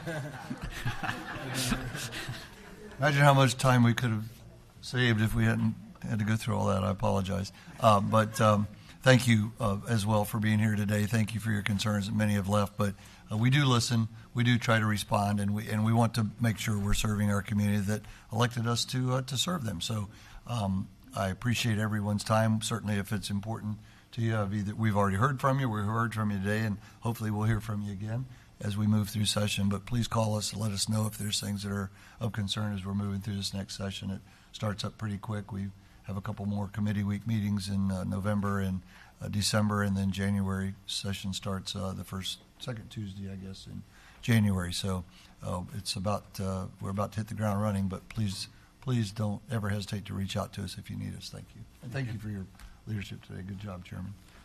Well, I think I mentioned in my opening, this is one of my favorite days of the year. It really is. And it's my 8th House delegation meeting, and it's just such a pleasure to represent my home community. And look, we have to sit up here and listen to stuff we agree and maybe stuff we don't agree with. And that's our job. Our job is to listen and to understand what the issues are for our community, certainly as we prepare for the 26th session. I'd like to publicly thank my legislative aide, Sadiq. He did 99.9% of the work to get us here. I mean, he even got me using an iPad instead of printing out all the materials, which is like a miracle of miracles. So thank you, Sadiq, on everything you've done. And I'd like to publicly thank all of our staff. I see a lot of them sitting in the audience. We couldn't do what we could do without your hard work and what you do for our constituents. And please, like I said earlier, please reach out to our offices. That's why we're here. I know y'all only had 2 minutes. We have time for you at any time during our offices or emails or phone calls, so please reach out to our offices. Without any further business in front of us, we are adjourned.